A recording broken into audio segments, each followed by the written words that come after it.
They clapped when they fired him. Not politely, not reluctantly. The entire security team actually clapped when Marcus Kane turned in his badge and walked out of the Sterling Global Gala into the cold Chicago night. A disgraced driver who'd made a scene, embarrassed the company, and wasted everyone's time with his paranoid warnings about threats nobody else could see. 47 minutes later, 4 armed men in tactical gear breached the hotel's east corridor, looking for the woman Marcus had just been protecting. The man they'd laughed out of the building was already waiting for them. Hit like. Drop your city in the comments. I want to see how far this story travels. The black Lincoln Navigator smelled like leather conditioner and someone else's ambition. Marcus Kane had learned that about corporate cars in the first week. The smell wasn't accidental. Some detail-obsessed fleet manager had probably chosen that specific scent from a catalog, the same way everything at Sterling Global was chosen, deliberate, calculated, designed to project an image. Even the car that carried the CEO to meetings was a statement. Marcus just happened to be the one sitting in the front seat making sure it arrived on time. He didn't mind. Honestly, after 15 years in the Navy and 3 combat deployments across places most Americans couldn't find on a map, sitting behind a wheel in a climate-controlled vehicle felt almost embarrassing in its comfort. But comfort wasn't what had brought him here. A phone call had brought him here. A dying man's request.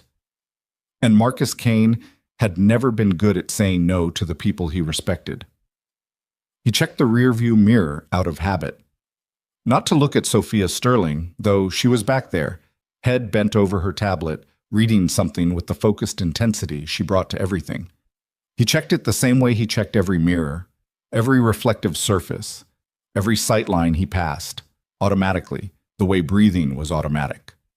6 months of driving her to meetings, airports, charity events, and corporate dinners, and the habit hadn't softened even slightly. If anything, it had sharpened. Because something was wrong. He couldn't say exactly when he'd first felt it. Somewhere around the 3rd week, maybe. A car that appeared in the same positions on different days. A pedestrian who looked too patient, standing too still near the Sterling Global parking structure 3 mornings in a row. Small things. Individual things. Things that meant nothing by themselves and everything together, once you knew how to read them. Marcus knew how to read them.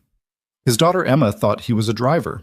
She was 9 years old and took enormous pride in telling her classmates that her dad drove a real CEO to work every day, which she considered significantly more impressive than most of her friends' fathers' jobs. Marcus had not corrected this impression. Emma didn't need to know about the other job. The real one. The one that had no official title, no business card, and paid nothing beyond the driver's salary that covered their apartment in Wicker Park, and Emma's school fees, and the small amount he set aside every month because single fathers didn't get the luxury of not thinking about the future. He pulled the Navigator to a smooth stop at the corner of Michigan Avenue and waited for the light. 3 cars back, a gray Chrysler 300 made a lane change that didn't make sense for anyone who actually needed to be in that lane. Marcus noted it, filed it, said nothing. In the back seat, Sophia didn't look up from her tablet. That was the thing about her that had surprised him most. He'd expected the stereotype, the entitled CEO who talked on her phone constantly, demanded specific bottled water, and treated the driver as furniture with a pulse. What he'd found instead was a woman who often rode in total silence, reading or thinking, who said please and thank you every single time, and who occasionally asked him genuine questions about traffic patterns in a way that suggested she was actually curious about his answer. She wasn't easy to read. She was focused and private and sometimes exhausting in her intensity, but she wasn't cruel. He respected that. He didn't tell her about the gray Chrysler, not yet. Not because he doubted himself, but because he'd been wrong before. Not about the threats, never about the threats, but about the timing. About when to surface information and when to keep watching. In the field, information released too early could compromise an entire operation. Marcus still thought in operational terms, probably always would. "You're taking Morrison instead of Wacker," Sophia said from the back seat. Not a question. "Construction delay on Lower Walker. Started this morning." He paused. "I checked the city permit database before pickup." A brief silence. Then, "You checked the city permit database. It updates overnight. Takes about 4 minutes." Another pause, longer this time. He could feel her deciding whether that was impressive or unsettling. Most people landed on unsettling. He was used to it. Okay, she said finally and went back to her tablet. The gray Chrysler turned off 2 blocks later. Marcus watched it go. Then he watched to see what replaced it. Oh. His name on paper was Marcus A. Kane. Enlisted at 19, a year out of high school in Rockford, Illinois, where he'd grown up in a house that was never quite loud enough and never quite warm enough in winter because his father believed that discomfort built character. A philosophy Marcus had come to regard as the convenient philosophy of a man who just didn't want to pay the heating bill. He'd been a serious kid. Quiet. The kind of quiet that teachers sometimes mistook for slowness until he handed in a test, and then they'd look at him differently, recalibrating, unsure what to make of him. The Navy had made something very specific out of him. Bud/S training had broken him twice before it didn't break him. He still carried the evidence of that in his left knee, which ached in cold weather, and in a small scar beneath his right ear that he'd long stopped noticing in mirrors. 3 deployments. Iraq once, Afghanistan twice. Things he didn't talk about because talking about them never made them smaller and sometimes made them bigger. So what was the point?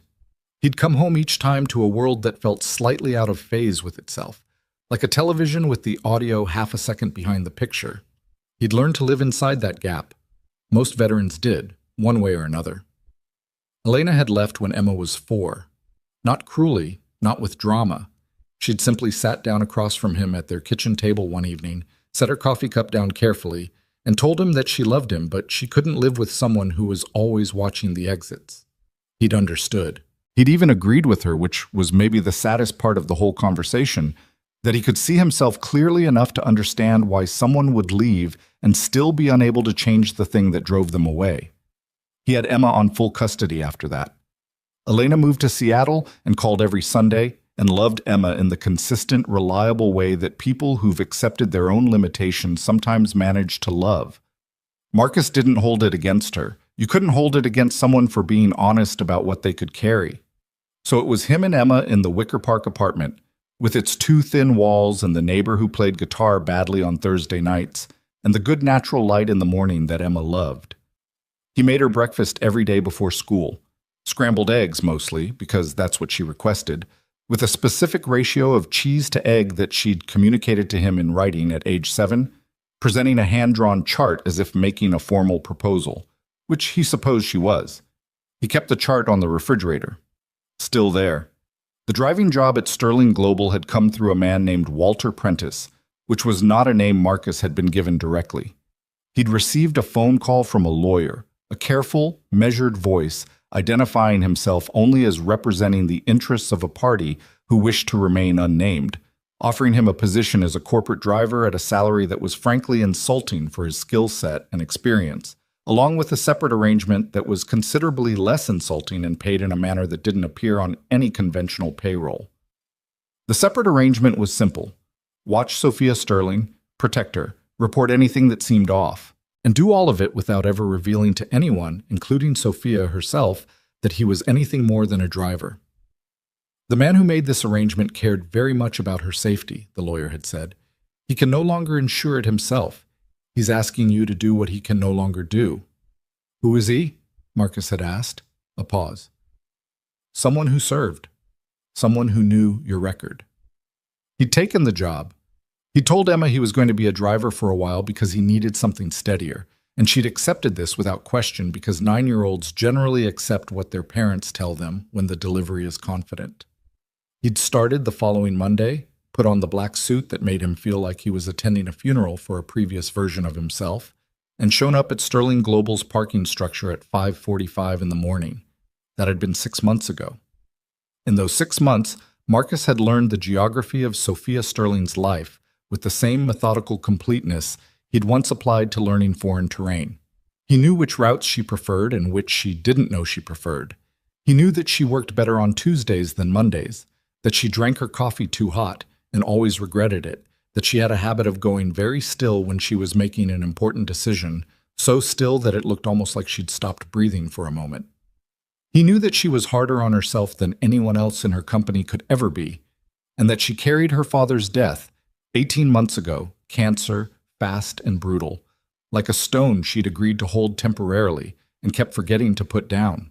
He also knew, with a certainty that had been building for weeks and was now impossible to dismiss, that someone inside Sterling Global was planning to remove her.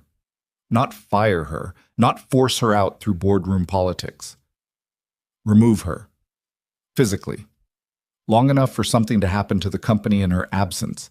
Something that required her to be unreachable, silenced, unable to respond or testify, or block whatever transaction or vote or legal maneuver was waiting in the wings. He didn't know yet who. He had a list of candidates that had narrowed from 11 to 4. He was working on it. But the infrastructure of the operation was already visible to anyone who knew what visible infrastructure looked like, and Marcus had spent 15 years learning exactly that. The GPS tracker had been the first concrete piece. He'd found it during his 3rd week, tucked into the wheel well of the Navigator with the kind of care that suggested someone who knew what they were doing but hadn't counted on the driver also knowing what he was doing. Marcus had photographed it, documented its exact placement, and left it exactly where it was. You didn't remove surveillance equipment when you found it. You let it keep reporting, and you used it. He'd started varying routes by small degrees, never enough to trigger alarm, just enough to make the tracker's data slightly misleading. The travel routes had been next. Sophia's schedule was managed by her executive assistant, a competent and almost certainly innocent woman named Patricia. But the information flowed through a calendar system that Marcus had determined, after some careful observation of who accessed it and when, was being read by at least one person who shouldn't have been reading it. Someone was feeding her daily movements to an outside party. Not all of them, just specific ones. Key trips. Vulnerable windows. Then there was the surveillance itself. A man he'd started thinking of as Blue Coat, because the man owned apparently one coat and wore it every day, who positioned himself near Sterling Global's main entrance 3 or 4 mornings a week, always reading a newspaper, never actually turning a page. A second individual, heavy-set, who appeared in the parking structure on the days Sophia worked late. A third who he'd only caught twice, but who moved with the kind of professional awareness that made the back of Marcus's neck go tight, the way it used to go tight in Kandahar when something was about to happen and the street got too quiet. He'd tried to report it. That was the part that still sat badly with him 3 weeks later. Not with anger exactly. Anger was a luxury that professional training had mostly stripped away. But with a flat, cold understanding of how badly broken a system could become when the rot started at the top. He'd requested a meeting with Director Harlan Voss, the head of corporate security at Sterling Global. Voss was 61, silver-haired, impeccably suited, and possessed the confident bearing of a man who had never once been wrong, or at least had never once allowed himself to believe he had been. He ran the security department like a fiefdom, and his people were loyal to him in the way that people are loyal to someone who controls their careers. Marcus had sat across the desk from Voss and laid out what he had: the tracker, the surveillance patterns, the calendar access anomaly, calmly, methodically, the way he'd been trained to brief. Voss had listened, or performed listening, which Marcus recognized as a different thing. When Marcus finished, Voss had leaned back in his chair and looked at him the way certain men look at people they've already decided not to take seriously. "You're the driver," Voss said. "Yes." "And you're telling me you've identified a coordinated surveillance operation that my entire department missed." "I'm telling you what I observed." Voss had smiled at that. A thin smile, the kind that isn't really a smile at all. "Mr. Kane, I appreciate your vigilance, but corporate vehicles receive tracking devices from fleet vendors, parking contractors, insurance providers. It's standard. And the individuals you've described sound like," he glanced at his notes, "a newspaper reader, a man in a parking garage, and someone who walked by twice. You understand how that sounds?" "I understand how it sounds," Marcus said. "I'm telling you what it means." "I'll have someone look into the calendar system," Voss said, which was how people ended meetings they'd already decided not to act on. Marcus left the office.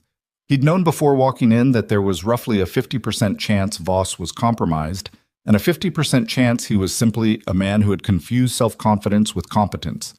Both possibilities led to the same outcome: no action. So Marcus had kept watching, kept documenting, kept driving. He requested a second meeting 2 weeks later with a thicker folder. This time, Voss didn't even look at the documentation. He told Marcus that if he continued bringing unsubstantiated concerns to the security department, it would be noted in his personnel file. He said this pleasantly, the way unpleasant things are said when someone wants to avoid the appearance of saying an unpleasant thing. Marcus took the folder back and said, "Understood," because it was understood, just not in the way Voss meant it. He began preparing for the night he already knew was coming. The annual Sterling Global Gala was the most predictable high-value target window in the company calendar. Marcus had known it the moment the date appeared in Sophia's schedule. A massive event, hundreds of attendees, multiple entrances and exits, security attention divided and diluted. Sophia in one location, visible, accessible, surrounded by people who believed the formal security detail made her safe. It was the kind of situation that looked like protection and functioned like a gift-wrapped opportunity. He spent 3 weeks learning that hotel. Not as a guest, not as staff. He'd done that in the field, moved through spaces differently, invisibly. He walked the service corridors. He found the maintenance tunnels that ran beneath the east wing. He located 2 emergency exits that the hotel's own security team seemed to have stopped monitoring consistently, a fact he found both professionally alarming and personally useful. He timed how long it took to move from the ballroom to the parking structure via 3 different routes. He noted where the cameras were and where they weren't. He marked 2 rooms on the second floor that were consistently empty after 8 p.m. and whose windows accessed a fire escape that connected to a side alley rarely covered by any patrol route. He did all of this after his shifts, after Emma was asleep, driving back to the hotel in his own car and walking its corridors in ordinary clothes with the patient, invisible thoroughness of a man whose career had been built on knowing every room before the room became important. He told no one. Because there was no one left inside the building he was certain he could trust. And because the man who had hired him had been specific about that. Stay invisible. Don't surface until you have to. Don't reveal what you know until knowing it is the only thing that can protect her. The morning of the gala, Marcus made Emma her scrambled eggs with the correct cheese ratio and drove her to school and stood at the curb watching her backpack bounce as she ran toward the entrance and felt the particular heaviness that settles over a parent who knows the next several hours carry the possibility of things going very badly. He pushed it down. He'd pushed it down in worse places. He got back in his car and drove to Sterling Global. Sophia was in the back seat by 7:15. She was wearing a charcoal blazer and had her hair pulled back in a way that meant she had back-to-back meetings all morning and hadn't slept well. There were shadows under her eyes that her makeup had mostly but not entirely concealed, and she was holding her coffee cup with both hands and looking out the window with an expression he'd cataloged as the one she wore when she was worried about something she wasn't going to tell anyone she was worried about. "Big night," Marcus said. Not really a question, more an acknowledgement. She took a sip, made the expression she always made when she'd burned her mouth. 400 guests. 3 board members I'd rather not spend 3 hours making small talk with, and the Meridian deal announcement at 9, which means I'll spend the entire night watching Victor Langley try to take credit for a deal he spent 6 months opposing. She paused. So, yes, big night. The hotel has good sight lines from the main entrance, Marcus said, which was both true and not entirely why he was saying it. She looked at him then. A look that lasted slightly longer than her usual quick acknowledgments. Something in it he couldn't quite categorize. Not suspicion exactly, more like a question she was deciding whether to ask. She didn't ask it. "Thank you, Marcus," she said instead, and looked back out the window. He drove. He thought about the service tunnel that ran from the hotel's sub-basement to an access point 2 blocks east on Randolph Street. He thought about the fire escape off the second-floor window. He thought about the gray Chrysler he'd spotted twice this week.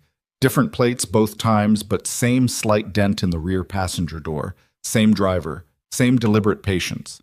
He thought about the phone call he'd made 48 hours ago to a number the lawyer had given him for emergencies, and the voice on the other end that had told him to be ready and to trust his judgment and to keep her alive. He thought about Emma's chart on the refrigerator, the hand-drawn cheese-to-egg ratio. He drove, and he watched, and he said nothing else. The day blurred past in the way that days before something happens always blur. Too much of everything unimportant, not enough of anything that mattered. Sophia moved through back-to-back meetings while Marcus sat in the Sterling Global parking structure and worked through his checklist for the 14th time. Not because he'd missed anything, because this was what you did. You checked again. And again.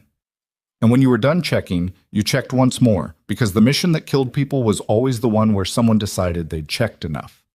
He called Emma at 3:30 during her free period. She told him she'd gotten a 94 on her science test, and that her friend Jasmine said that was a bad grade, but Emma strongly disagreed and wanted his opinion. 94 is an excellent grade, Marcus said. That's what I said.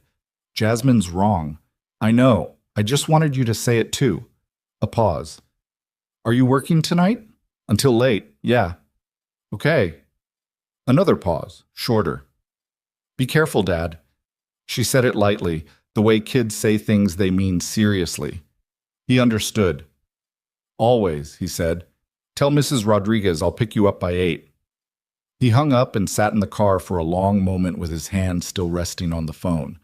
Then he put it in his pocket, adjusted the collar of the black suit, and went to do his job. The gala began loading at 5 p.m. Marcus positioned the navigator in the hotel's private arrival bay and watched 400 people process through the main entrance over the next 90 minutes. He watched Voss's security team deploy around the perimeter, 12 personnel, competent looking, professionally arranged, covering exactly the positions that an outside observer would expect a professional security team to cover, which was the problem. Real threats didn't come from where a security team expected them. They came from the places no one thought to cover because everyone assumed someone else was covering them. He watched Blue Coat arrive at 6:47. Coat check this time, which was new. Moving inside. That told Marcus the timeline was narrowing. They were transitioning from surveillance to active phase, which meant the window for something happening tonight was no longer a possibility. It was a certainty. He texted a number he'd memorized from the emergency call. 4 words. Tonight, east. Service entrance. No response came. That was fine. He hadn't expected one. At 8:15, things went wrong faster than even he'd prepared for. The radio on the security desk crackled with a report of a disturbance in the hotel's lower parking level. 2 vehicles, possible road rage, management requesting uniform presence. Marcus watched through the lobby glass as 2 of Voss's team pulled away from their positions to respond. Then, 4 minutes later, another call. A guest had reported a medical emergency on the 3rd floor. 2 more personnel redirected. Then a fire alarm in the kitchen. A small one, quickly resolved, but pulling security's attention inward and downward for the 4 critical minutes it took to confirm and clear. It was elegant. He'd give them that. They were pulling the security team apart like someone disassembling a watch. Each piece moved deliberately, methodically, each distraction calibrated to redirect without alarming. By 8:27, Voss had half his normal coverage on the ballroom floor, and the east corridor was effectively unmonitored. Marcus moved. He was already inside. He'd entered through the service entrance at 6 p.m. and had been ghosting the hotel's back corridors for 2 hours, checking his positions, confirming his routes. He moved now through the maintenance hallway behind the ballroom kitchen, past the industrial dishwashers and the stacked crates of glassware, toward the back stairwell that would take him to the corridor behind the east wing. He found Voss outside the ballroom at 8:31. The security chief was on his phone, talking quietly, body angled away from the room in a way that was either discretion or guilt, and Marcus watched his face for 2 seconds, the set of the jaw, the steadiness of the eyes, and made his decision. Guilt. Voss knew what was coming. Maybe hadn't built it. Maybe hadn't wanted it to go this far. But he knew. That made him useless and dangerous simultaneously. Marcus went around him. He was coming up the east corridor when he heard Sophia's voice, that particular tone she used when she was managing someone she'd grown tired of managing, near the private exit alcove off the ballroom. He rounded the corner and saw her. She was in her gown now, deep navy, and she was talking to her assistant Patricia while a man Marcus didn't recognize in a hotel uniform. Wrong posture, wrong hands, those weren't service hands, held open a door to what was being presented as a private vehicle arrival. Marcus assessed the scene in the time it took him to close the distance. The vehicle outside the door. Black SUV, engine running, tinted glass, no hotel branding on the door that should have had hotel branding. The man in the hotel uniform, standing too straight, weight distributed for action, earpiece visible if you knew where to look. Patricia, genuinely confused, checking her phone, frowning at a message she'd just received. The door was open. Sophia had taken 2 steps toward it. He came through the alcove at a pace that wasn't running but covered ground like running, and he put himself between Sophia and the door in one movement that brought him close enough to the man in the hotel uniform that he could have ended that problem right there. He didn't. Not yet. "Miss Sterling," Marcus said.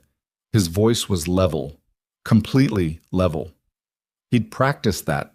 Not the words, you couldn't practice words, but the register, the calm, the specific frequency that communicated that the situation required stopping without triggering panic in everyone around her. "I need you to step back inside." Sophia stared at him. "Marcus, what?" "Please," he said. Just that. Something in his face made her stop. Not fear exactly, more like recognition. The moment when you suddenly see something you didn't know you'd been looking at. She stepped back. The man in the hotel uniform moved.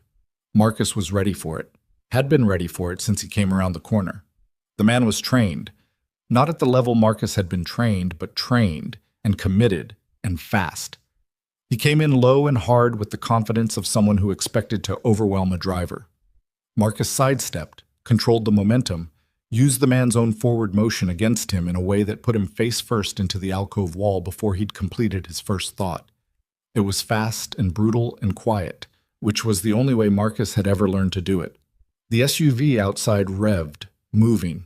From somewhere in the east corridor behind him, Marcus heard the sound of additional people coming, moving fast, not trying to be quiet about it anymore, which meant the operation had shifted to direct action, which meant they were past the point of subtlety, which meant every second now was the kind of second you didn't get back.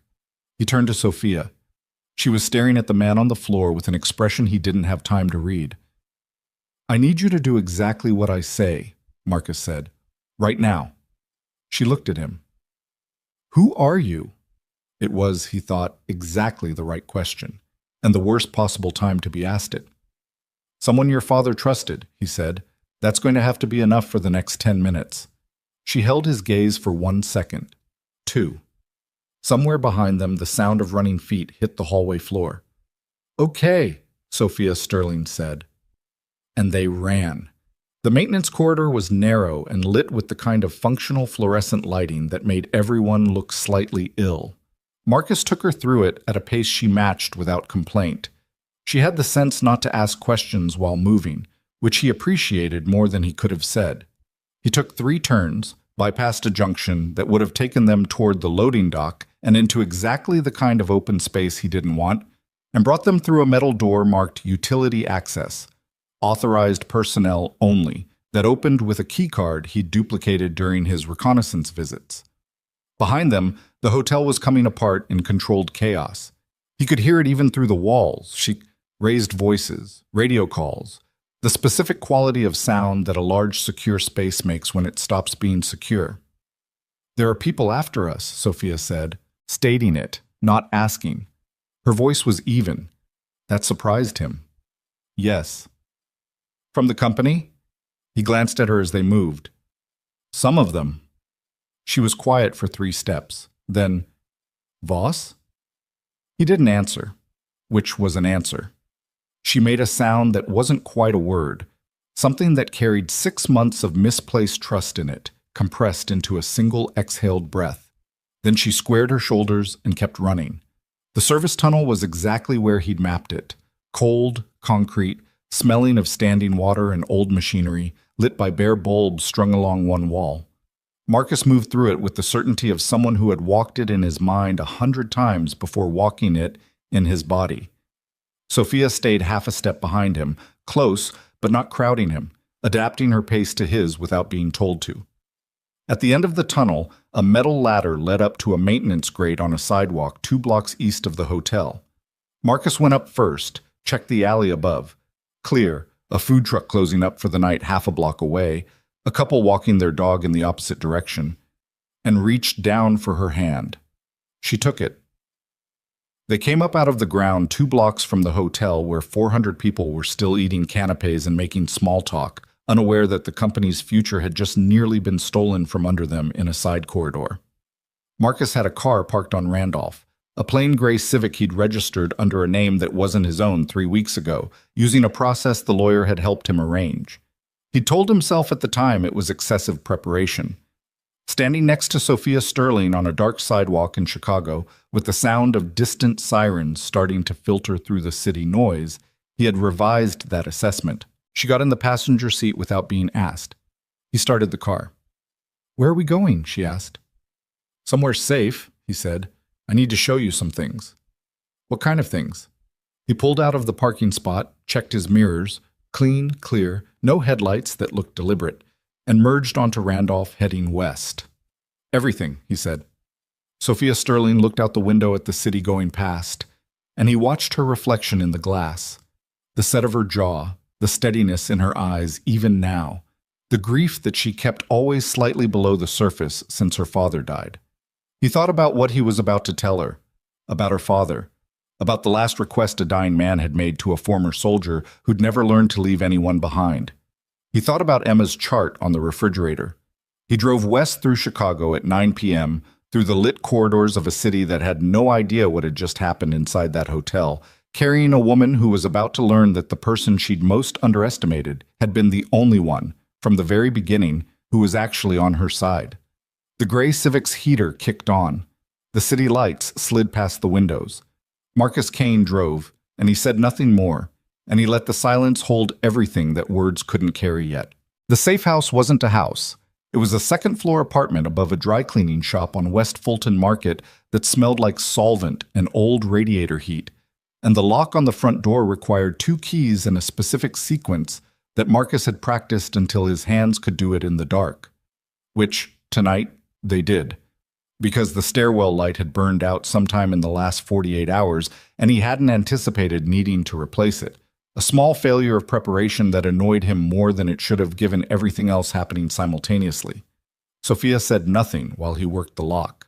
She stood 1 step behind him on the landing, with her arms crossed over her chest. Not frightened, he was fairly certain, more like someone containing a very large number of things she intended to say as soon as there was a door between them and the rest of the world. The lock gave. He pushed the door open and let her go first. She stepped inside and stopped in the middle of the small living room, taking it in. There wasn't much to take in. A couch that had lived a previous life somewhere more comfortable. A folding table against the far wall that held a laptop, a printer, and 3 stacked manila folders. A corkboard mounted to the wall above it, covered in photographs, printed documents, and handwritten notes connected by lengths of red string in the particular pattern that looks insane from a distance and inevitable up close. A window with the blinds drawn. A lamp with a 40-watt bulb that gave the room the amber quality of late evening, regardless of what time it actually was. Sophia looked at the corkboard for a long moment. "How long?" she said. 6 months?" She turned to look at him then, and he saw her doing the math. 6 months ago was when he'd started driving for her, and the calculation behind her eyes was the recognition of what that meant. That every morning she'd handed him her coffee order and said good morning and made small talk about traffic. He had been looking at this, carrying this. "Sit down," he said. "I'll explain everything." "I'll stand," she said. He'd expected that. He pulled out the first folder. He talked for 40 minutes. He laid it out the way he'd been trained to brief. Not chronological, which felt natural but buried the important things under context, but by significance, starting with what mattered most and working outward to the structure that supported it. He showed her the tracker. The photographs of Blue Coat in his rotation of identical positions.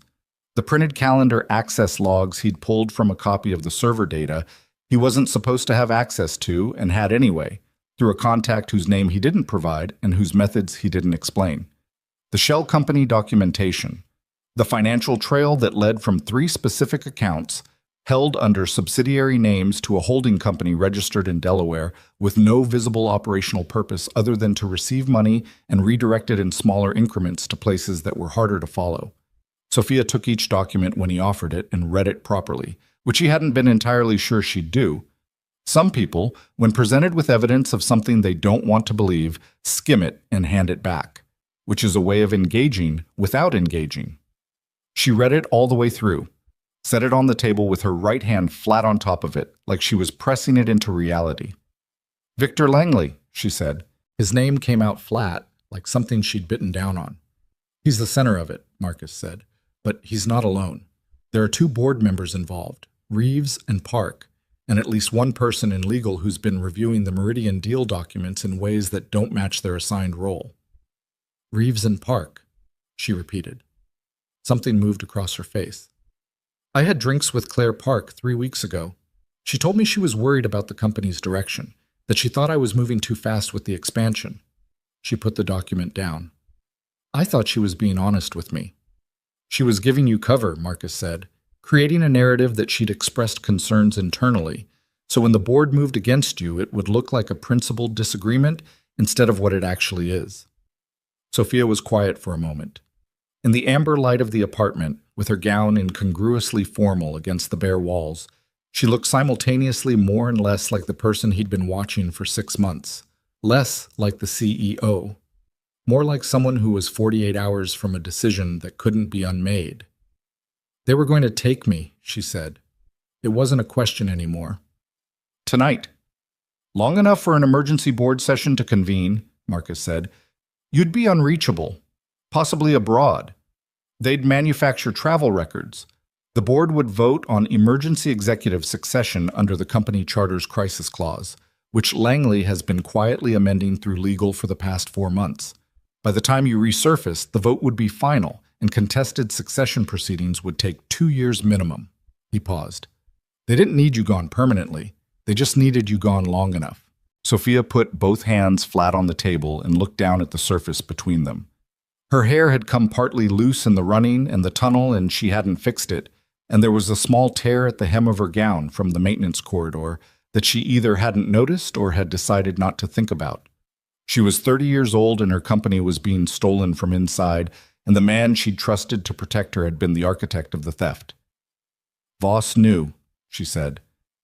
"I don't think he built it," Marcus said, "because fairness mattered, even here.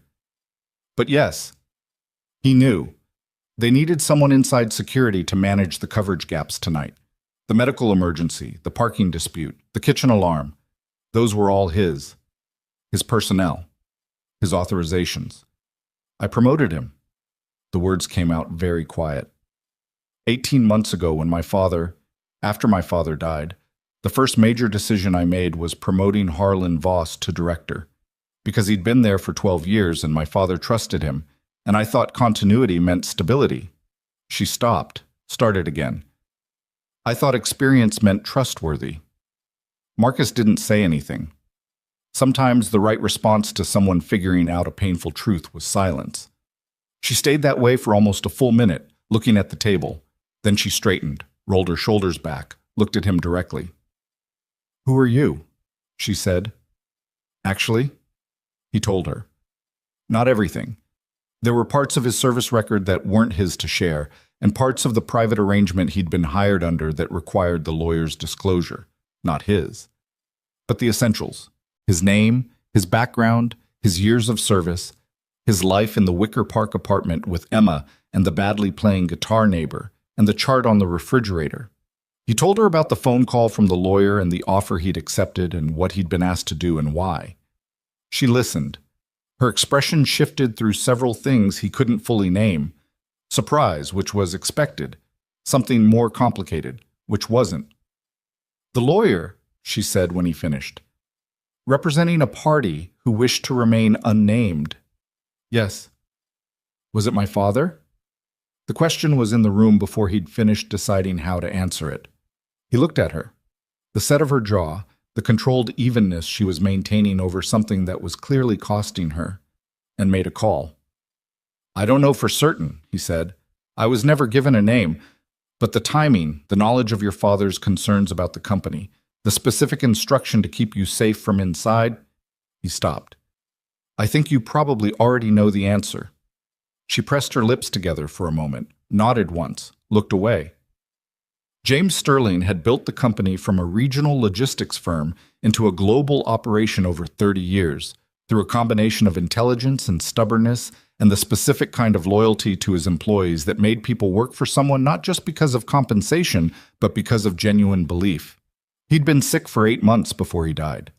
And in those 8 months, Marcus had now come to understand he'd been watching his own house and finding things he couldn't fix from a hospital bed, so he'd found someone else to fix them.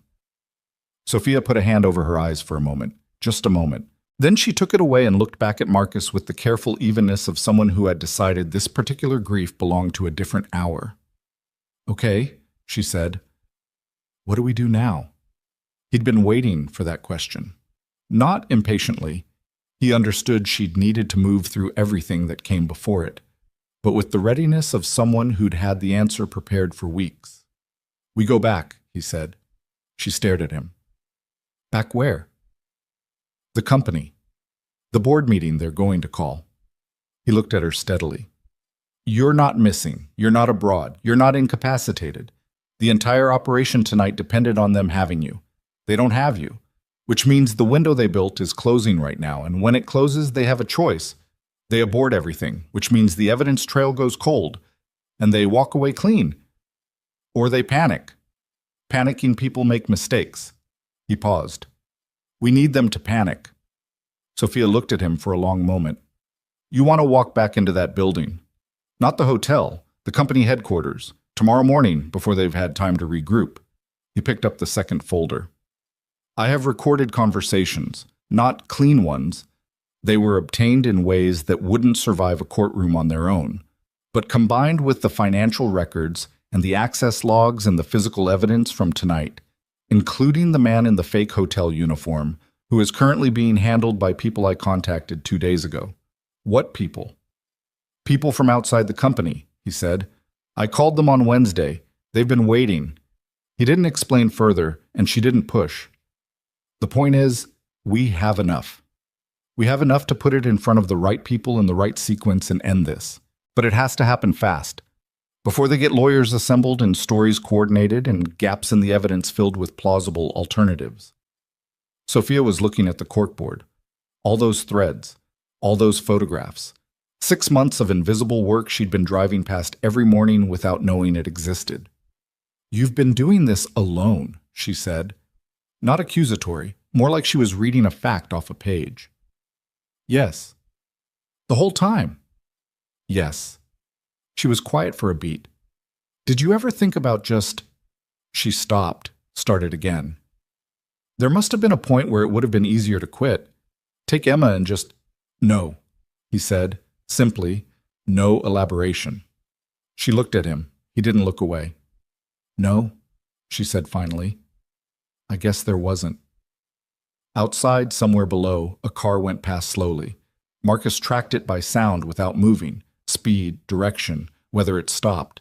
It didn't stop. He exhaled a breath he hadn't been aware of holding. "You should try to sleep," he said. "There's a back room. It's not comfortable." "I'm not going to sleep." "I know, but sit down at least." He moved toward the window and adjusted the blinds a 1/4 inch to check the street. Empty. The dry cleaner's sign was off. Fulton Market at this hour was quiet, in the way that parts of Chicago were only quiet after the restaurants closed. "We have a few hours. I need to make some calls."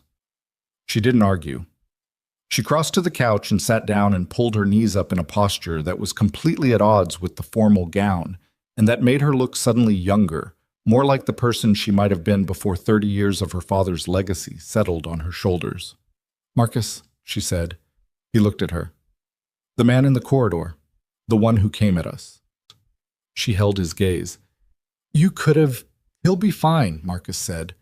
"Headache, maybe a concussion. He'll be questioned before morning." She nodded. Something worked behind her eyes. "You've been protecting me for 6 months, and I didn't know you were doing it.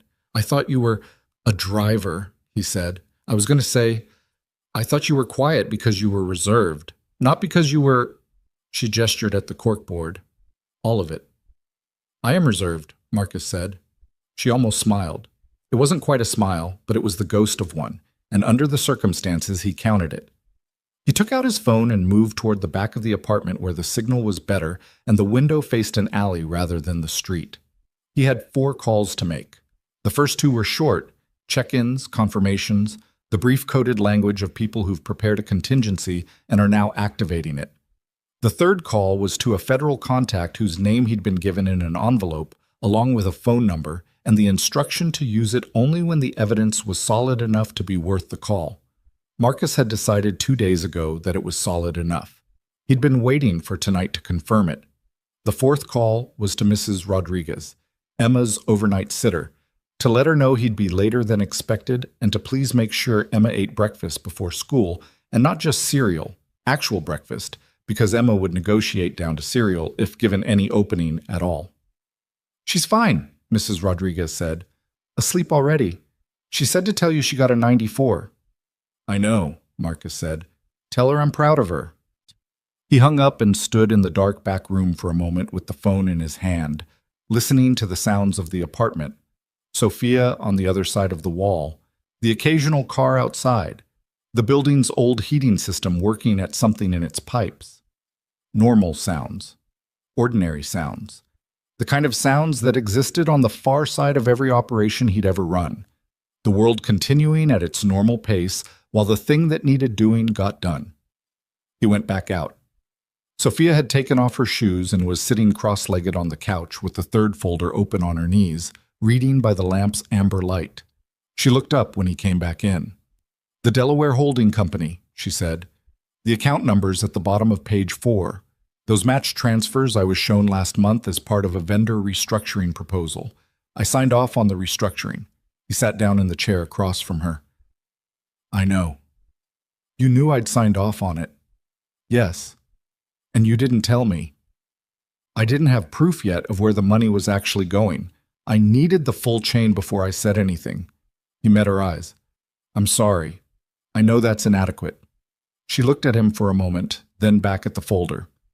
"You're right that it's inadequate," she said quietly. "Also, I understand why you did it." She turned a page. "Those 2 things can both be true at once." He hadn't expected that. Most people in his experience, when given an opening to be angry, took it, because anger was easier than the complicated alternative. Sophia Sterling apparently operated in the complicated alternative. "The financial records," she said. "How did you get these?" "Sources," he said. "Illegal sources?" "Some of them." She looked up, a direct look, no softening around it. "Will that be a problem?" "In court, potentially. In the board meeting, no. The board can act on information regardless of how it was obtained. Only a criminal prosecution requires clean sourcing, and by the time this gets to criminal proceedings, the investigators will have their own chain." He paused. "I've been careful about what goes where. What we use tomorrow is admissible.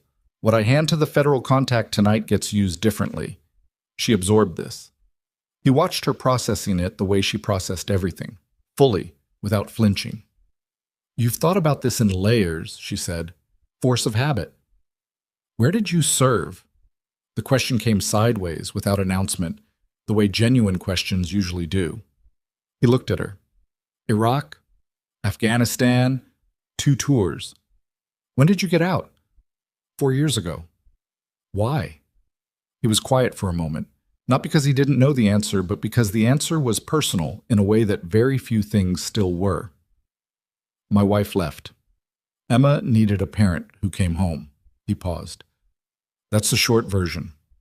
Sophia looked at him with an expression he couldn't categorize exactly, something that was partly recognition and partly the particular care that someone extends when they've touched an edge they didn't mean to touch. "I'm sorry," she said. "Don't be. It was the right call." He shifted in the chair. "Emma's the smartest person I know.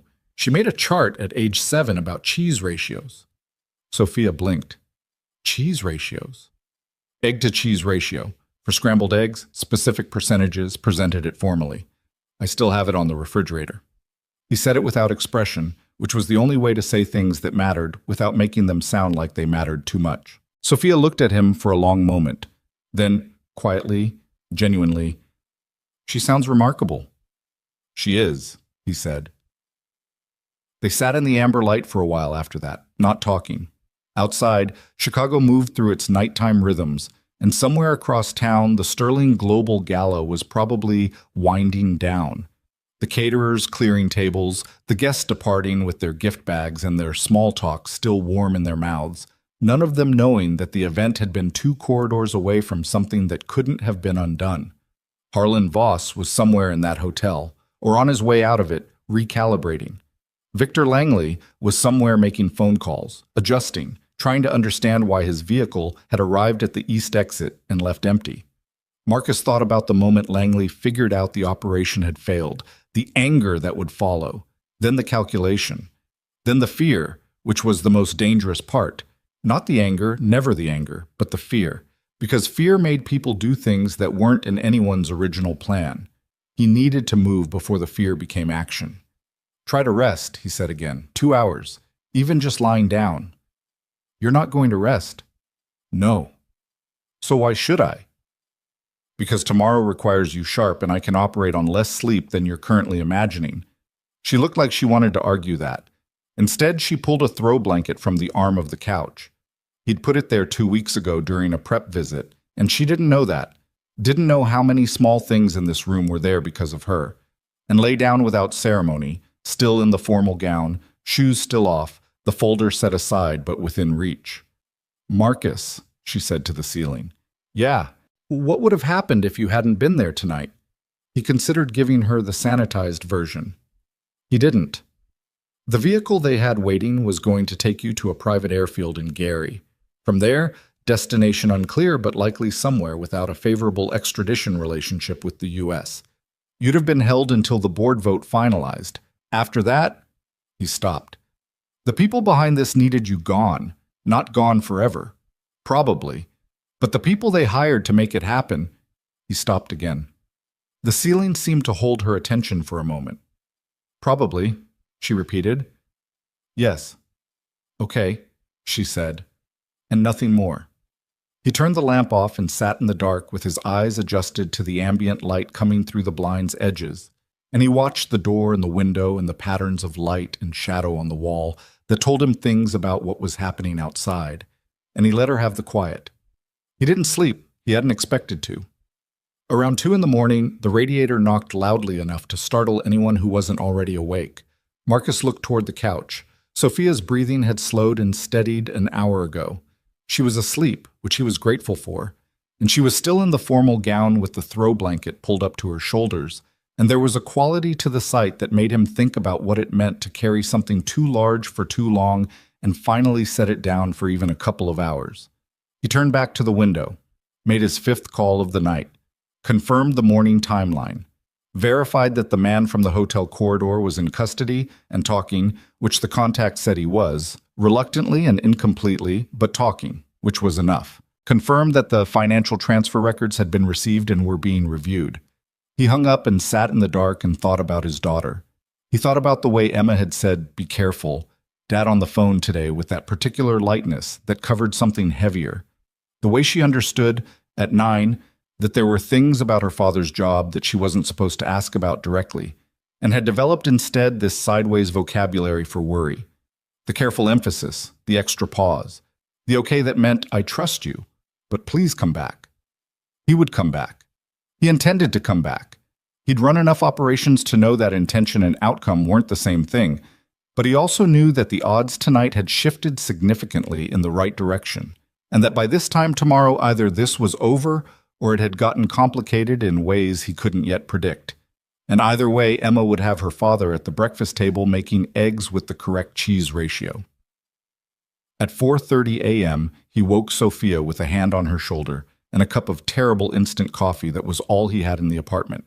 She came awake quickly, not startled, just present, as if she'd been sleeping lightly enough that consciousness was just one step away.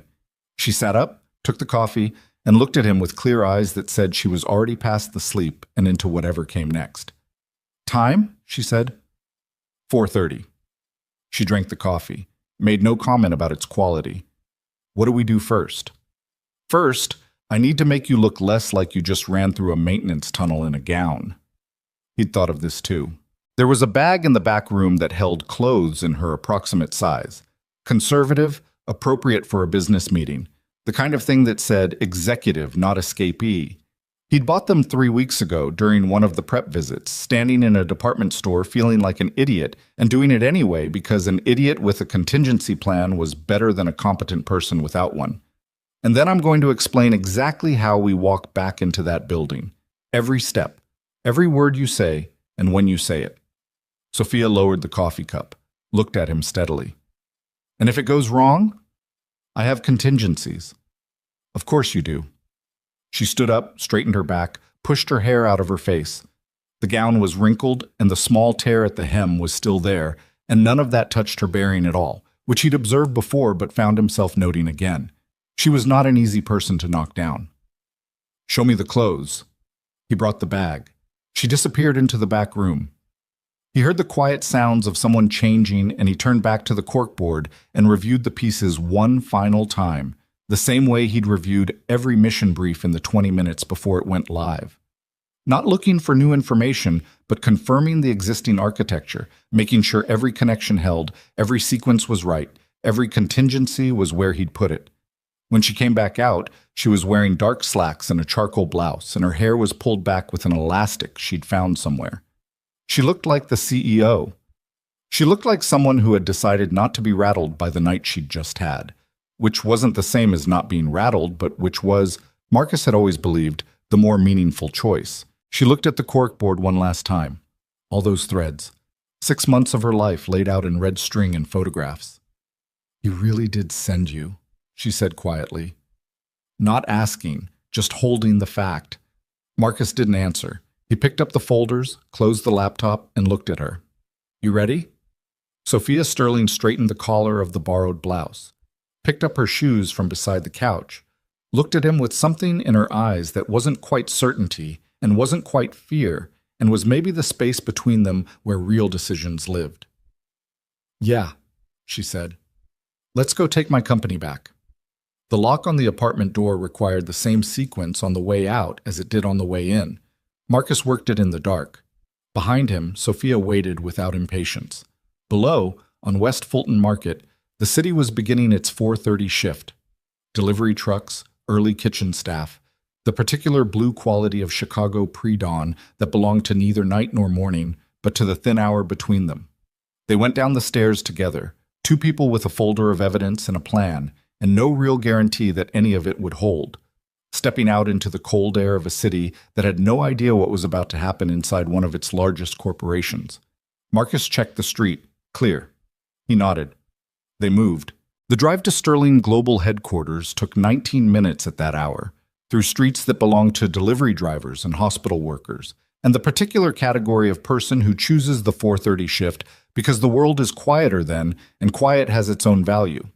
Marcus took a route that added 4 minutes to the trip, but kept them off the two main corridors he'd identified as most likely to have eyes on them. Not paranoia, just math. The operation last night had failed, which meant whoever was running it was now in damage control mode, which meant resources that had been allocated to the original plan were being redirected, and redirected resources meant unpredictable coverage patterns. Unpredictable was the thing he liked least. Sophia sat in the passenger seat of the gray Civic with a paper cup of gas station coffee. They'd stopped 2 blocks from the apartment because the instant coffee had been genuinely terrible, and she hadn't complained, but he'd noticed. And she was looking out the window at Chicago going past with an expression he'd come to recognize over 6 months as her thinking face. Not blank, active, like something was running behind her eyes that hadn't reached her mouth yet. My father had a phrase, she said, without preamble, the way people say things they've been holding for a while. He used to say that the most dangerous person in any room was the one nobody was watching. She paused. I thought he meant it as a business strategy. Pay attention to the quiet competitors, the ones who aren't making noise yet. Marcus said nothing. Sometimes the right thing was to let a thought finish itself. I didn't think he meant it literally. She looked down at the coffee cup. I didn't think he meant watch the driver. He didn't tell me everything, Marcus said. The lawyer gave me an assignment and a salary and a phone number for emergencies. That was it. He changed lanes, checked the mirror, settled back. But the assignment was specific enough that whoever designed it understood exactly what the threat looked like. Which means your father had been watching this develop for a while before he stopped. Before he ran out of time to do anything about it himself, Sophia finished. She said it without visible emotion, which was the kind of thing people did when they'd already done the emotional part somewhere private, and what remained was just the fact. Yes, Marcus said. She was quiet for half a block. Then, did the lawyer tell you anything about what my father suspected, specifically? He said your father believed there were people inside the company who were planning to use the transition period, after his death, before you were fully established, to make a move on the company's assets. He said your father had identified at least one board member as compromised but didn't have clean proof. He said, Marcus paused, choosing the next part carefully. He said your father was most worried that you'd trust the wrong people because you'd been raised to believe that longevity equaled loyalty. The sentence landed. He felt it land, even without looking at her. Longevity equaled loyalty, she repeated quietly. His words, according to the lawyer. She absorbed that for a moment. Outside, the city's skyline was beginning to define itself against the pre-dawn sky. The buildings going from black shapes to lit windows, the particular quality of Chicago at 5 a.m. when the night shift and the morning shift briefly occupy the same world. He was right, she said. That's exactly what I believed. Harlan Voss had been with the company for 12 years. Victor Langley joined the board 8 years ago. Claire Park, 6. I thought... She stopped. Started again. I thought people who'd been there through the hard years had earned their place, that they had skin in it. They did have skin in it, Marcus said, just not the skin you thought. She made a short sound that wasn't quite a laugh, more like the sound of someone acknowledging a painful irony without finding it particularly funny. My father tried to warn me, she said. Not directly. He didn't do things directly if he could find another way. He'd say things like, watch how people behave when they think nothing's at stake. Watch what they protect. She looked out the window. I thought he was just being philosophical. He was sick, and he was trying to pass things on, and I thought he was being poetic. He was being practical, Marcus said. Yeah, she said. He was. They drove in silence for another few minutes. The Sterling Global building appeared ahead, a 40-story glass tower on West Adams that caught the first pale suggestions of morning light on its eastern face. The company logo at the top still lit in the dark blue and silver that James Sterling had chosen personally 30 years ago, and that no rebrand initiative had ever successfully argued against. It was a good building, solid, the kind that looked like it had been built to last. Marcus pulled into a parking structure 2 blocks away and killed the engine. He sat for a moment, going over the sequence one final time in his head. Not because he was uncertain, because this was the moment before, and the moment before was always when you either held your plan or you didn't. Walk me through it again, Sophia said. He turned to look at her. She was watching him with that particular steadiness, the one she deployed when she was managing her own nerves by focusing outward. He'd seen it in the alcove last night, and in the safe house, and now here, and each time he saw it, he revised upward his estimate of what she was made of. We go in through the service entrance on Adams, he said. My access card still works. They'll have flagged my badge by now, but the service entrance runs on a separate system that Voss's team doesn't manage directly. Building operations does, which means it updates on a 12-hour cycle, and the revocation hasn't processed yet. He'd confirmed this 40 minutes ago with a contact who had access to the building management system. We have a window, maybe 2 hours, maybe less. And if the window's already closed, I have a secondary. He didn't elaborate. She'd learned, over the course of the night, not to push on the secondaries. They existed and they were covered, and that was what mattered. Okay, she said. Then what? Then we go to the executive floor. Conference room B, not the boardroom. Boardroom has a glass wall facing the assistant pool, which gives us less control over who sees us before we're ready to be seen. Conference B is internal. One entrance. Controllable. He'd used this room twice in 6 months, when delivering documents that needed Sophia's signature and the main assistant station was crowded. He knew its dimensions, its angles, its single vulnerability, which was the ventilation panel on the north wall that amplified sound from the adjacent corridor, which he intended to use rather than worry about. I've already sent documents to the secure printer on that floor under a guest access code. They'll be waiting. Documents. Everything we need for the board presentation, the financial records, the access logs, the recorded conversations, formatted for a boardroom audience, not a legal team, clear, sequential, hard to argue with the structure of even if you wanted to argue with the content. He paused. I've been putting that together for 3 weeks. Sophia looked at him. 3 weeks ago, you were preparing a board presentation. I was preparing for every version of how this could go. Some of those versions were worse than last night. She didn't ask what the worst versions looked like. Smart. And the board members themselves, Reeves and Park, are compromised. That leaves 5 voting members plus you. Correct.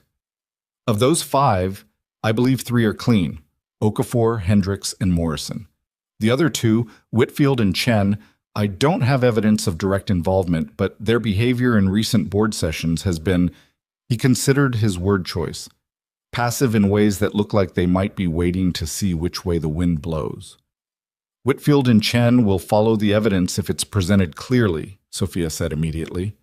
He could hear in her voice that she knew these people, had sat across tables from them, understood their particular calculus. They're not ideologues. They're risk-averse. If the evidence is strong enough that backing Langley looks more dangerous than supporting me, they'll move. That's what I assessed, Marcus said, which is why the presentation sequence matters. She was nodding slowly. You lead with the financial evidence because that's the cleanest.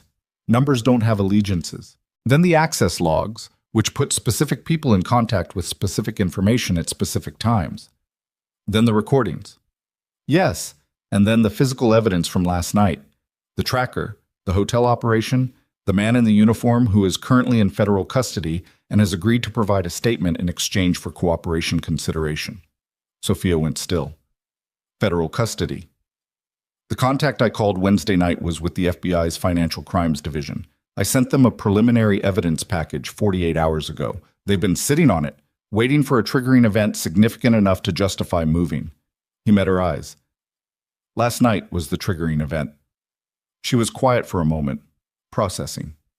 He watched her land on the things she was going to ask. Did you know last night was going to happen? I knew it was likely. The gala was the obvious window and the operation was in active phase. I didn't know for certain. But you'd already called the FBI. Yes.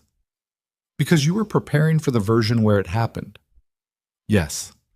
She exhaled slowly through her nose. Not angry. He'd braced for anger and found instead something more complicated. You've been running a parallel operation this whole time, she said. You've been protecting me and building a case simultaneously and keeping them separate so neither one compromised the other. That's a generous way to describe it, he said. The less generous way is that I've been making judgment calls with incomplete information for 6 months and hoping I got the sequence right. Did you? He looked at her. We're here, he said.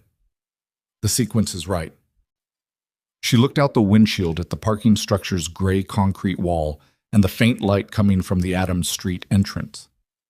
Then she looked back at him. My father picked well, she said quietly. Marcus didn't know what to do with that, so he did what he always did when he didn't know what to do with something. He moved. Let's go, he said. The service entrance on Adams was a heavy steel door set into the building's side, marked with a small placard that said, Authorized access only in the particular font that meant business without being aggressive about it. Marcus swiped his badge. The reader blinked green. He felt Sophia exhale behind him. They went in. The service corridor smelled like cleaning products and the kind of recycled air that never quite becomes fresh. It ran parallel to the building's main lobby and connected to a freight elevator that opened on every floor but was primarily used for building operations.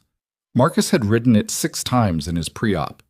He knew which floor it hesitated on, 17, for reasons he'd never identified. And he knew its speed and its noise and the fact that the interior camera had had a malfunctioning angle for at least the past month, which he'd reported to building management in his capacity as a driver with a concern and which had not yet been fixed. They rode up in silence. Sophia had her shoes on now.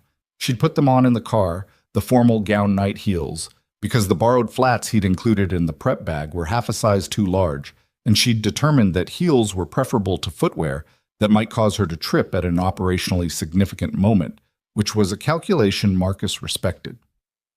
The elevator made its customary hesitation at 17. Neither of them commented on it. 32. The executive floor. The floor was not empty. Marcus had anticipated the possibility of early arrivals. Some of Langley's people might have been recalled after last night's failure. But the specific shape of what he found when the elevator doors opened was something he had to process quickly and in sequence.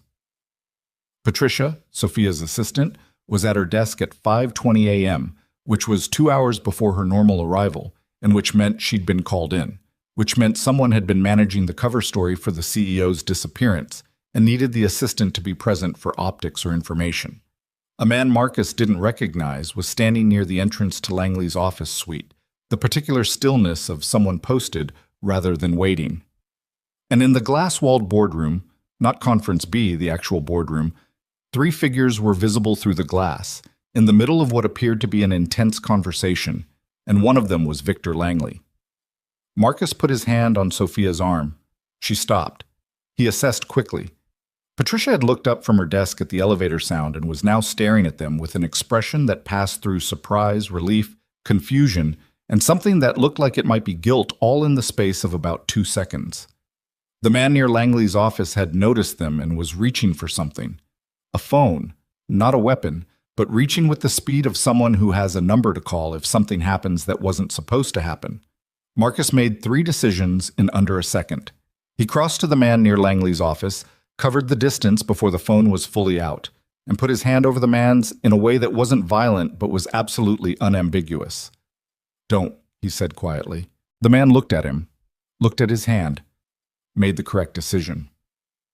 "Patricia," Sophia said, and her voice came out so completely steady that Marcus, in his peripheral vision, was briefly impressed. "I need you to call security, not Voss's team, building security, the overnight supervisor.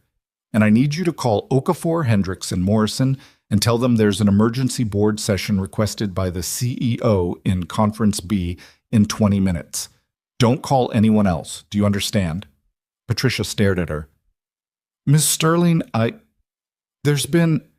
Mr. Langley said that you..." "I know what Mr. Langley said," Sophia said. "Patricia, look at me." She waited until the assistant met her eyes. "Make the calls." Patricia made the calls. Marcus kept his hand on the phone of the man near Langley's office and watched the boardroom through the glass. Inside, one of the 3 figures had noticed the commotion on the floor and was saying something to the others.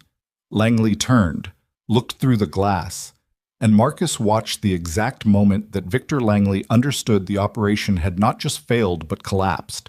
A contraction behind the eyes, a tightening around the jaw, the specific physiognomy of a man watching the thing he built coming apart faster than he can think. Langley was 63, silver-haired, broad-shouldered, the kind of man who'd spent 4 decades cultivating an appearance of authority and had largely succeeded. He was in a suit at 5 a.m., which told Marcus he'd been there all night, which meant he'd been managing the fallout since the hotel. He looked at Sophia through the glass for a long moment. Then he straightened, adjusted his jacket, and walked toward the boardroom door with the bearing of someone who had decided that whatever came next, he would meet it standing up. The door opened. "Sophia," Langley said. His voice was composed, professionally composed, the composure of performance, not peace. "I'm relieved you're safe. We've been..." "Don't," Sophia said. One word. The same word Marcus had used 30 seconds ago, and with the same quality.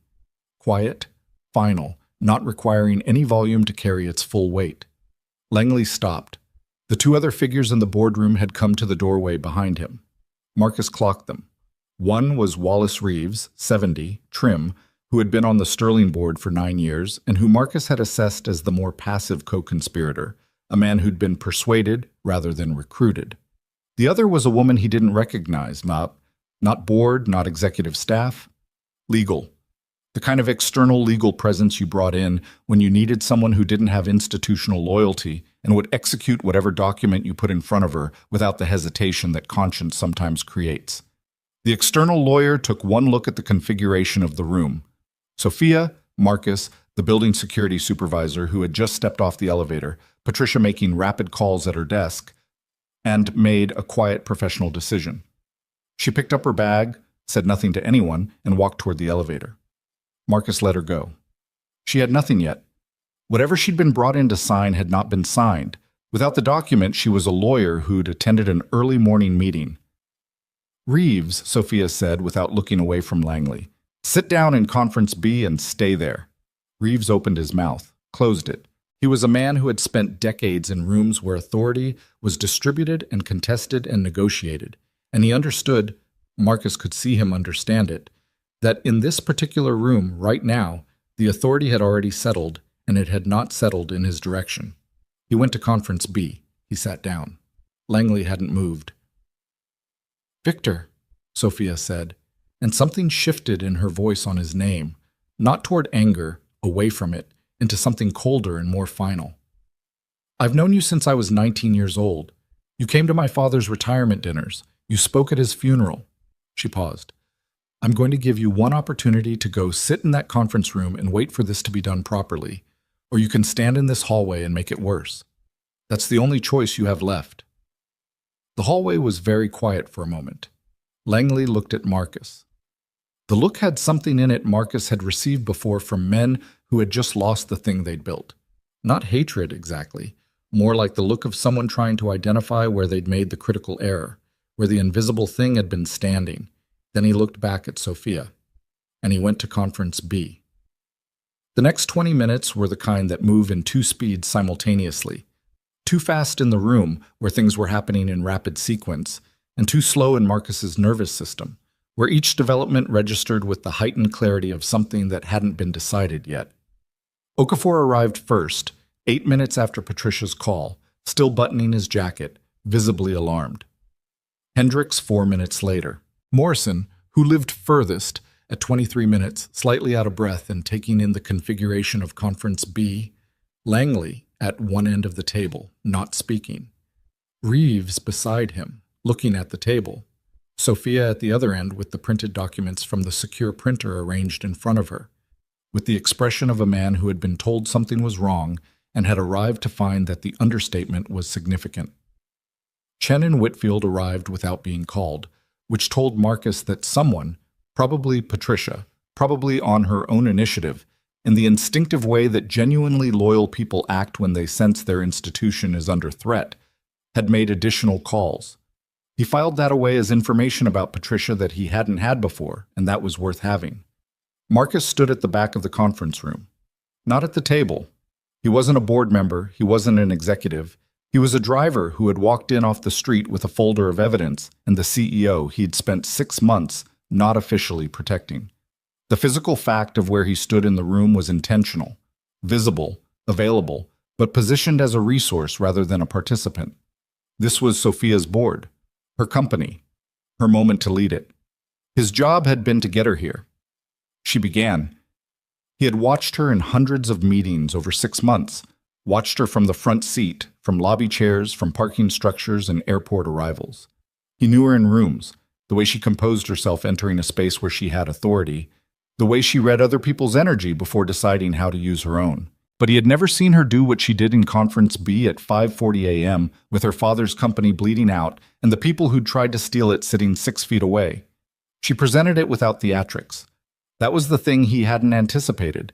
He'd expected intensity and had found instead a quality of absolute calm, the kind that isn't the absence of feeling, but is feeling so concentrated that it becomes controlled.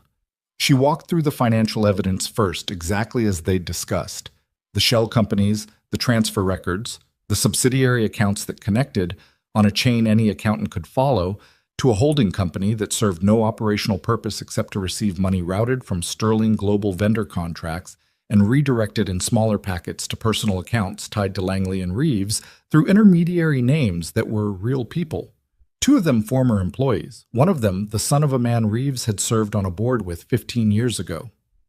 Chen and Whitfield, who had arrived uncertain, became very still at the financial records. Numbers were numbers. Numbers didn't have motives or loyalties or long, complicated histories with everyone in the room. Numbers said what they said. The calendar access logs came next, specific dates, specific times.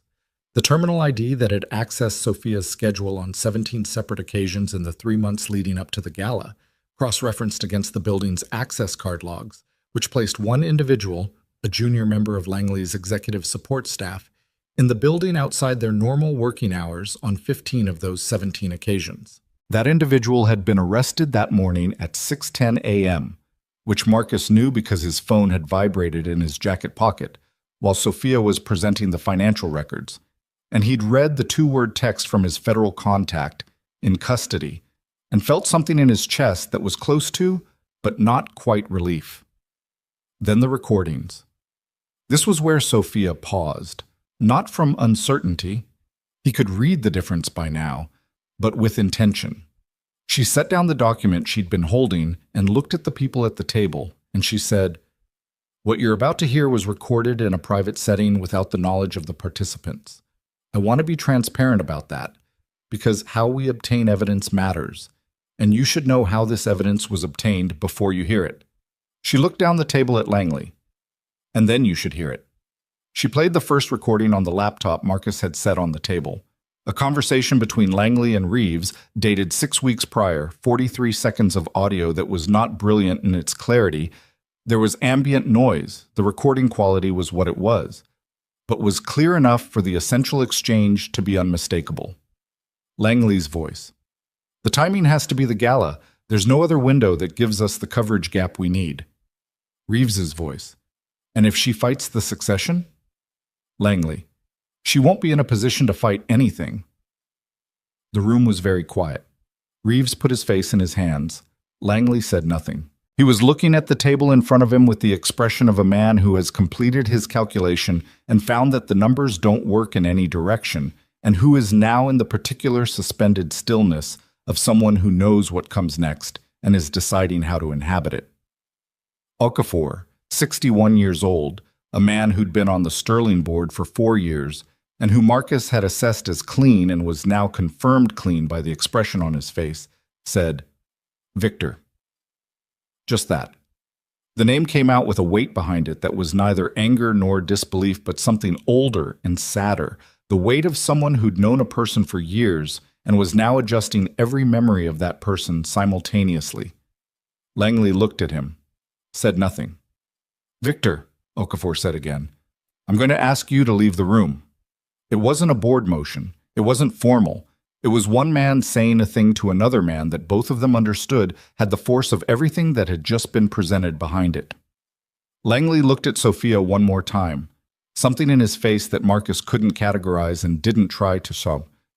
It was too complicated and too private, and whatever it was, it belonged to the room, not to analysis. Then Langley stood up, straightened his jacket, walked out of Conference B. Building security was in the hallway. He didn't argue. Reeves was still sitting with his face in his hands when the federal agents arrived at 6:40 a.m. They'd been downstairs since 6:15 waiting for Marcus's confirmation text. He sent it at 6:38, 2 minutes after the last piece of evidence had been presented, and 3 of the 5 clean board members had confirmed in writing that they were requesting a formal investigation and reaffirming Sophia Sterling's authority as CEO. The 2 remaining members, Chen and Whitfield, had not opposed it, which was, given everything, close enough to agreement.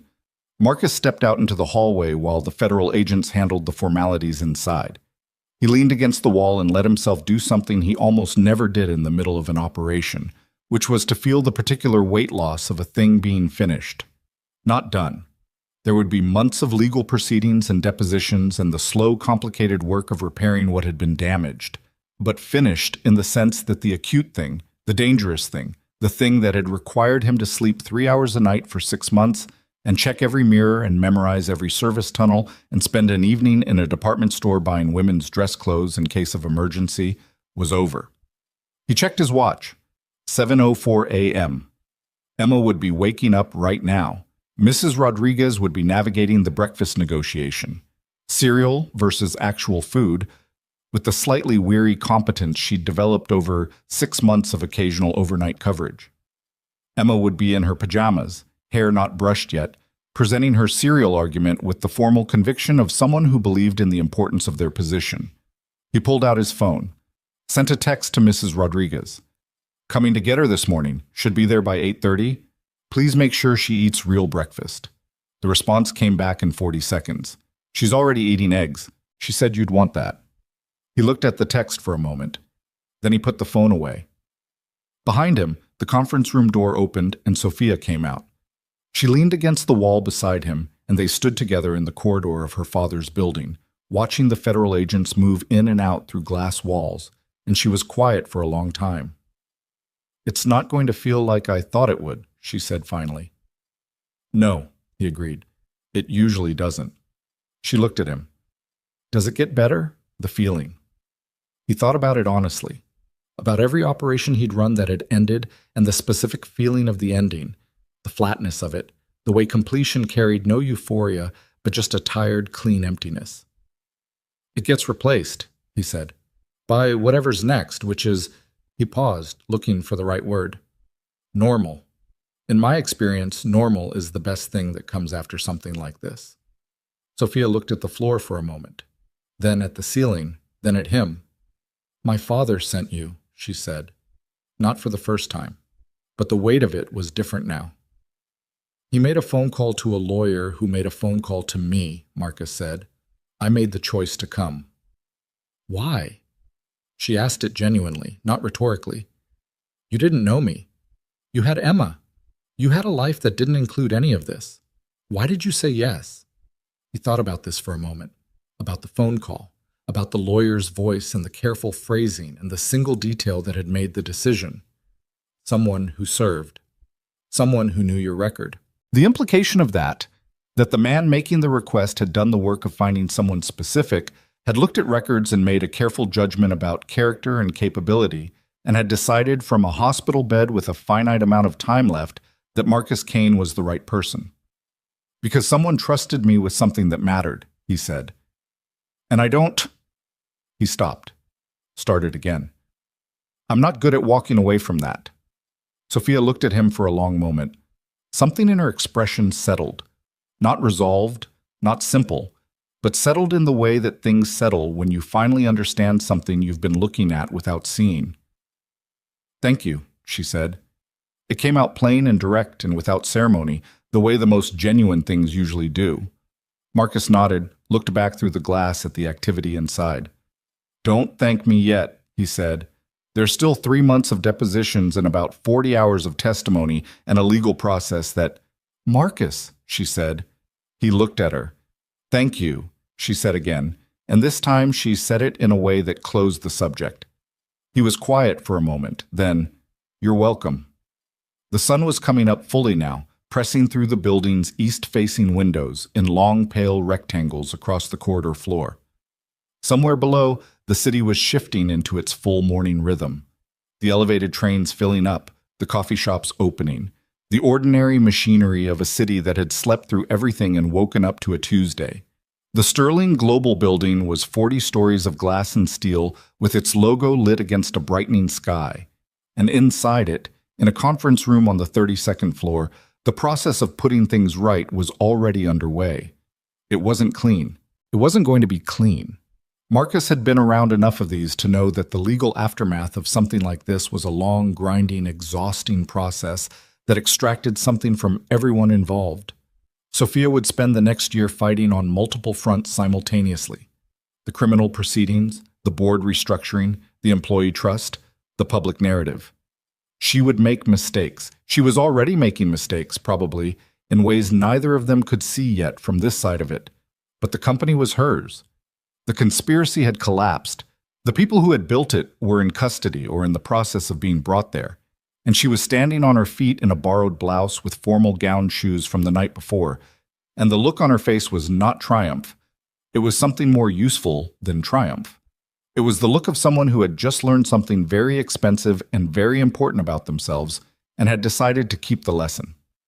Marcus pushed off the wall. I need to go get my daughter, he said. Sophia looked at him. Right now? She's 9, he said. She has school. Something shifted in Sophia's face, surprise, and then something warmer than surprise, and then a short, quiet exhale that was the closest to laughing she'd come all night. "Go," she said. I'll call you. There are going to be things I need to walk through." "I know," he said.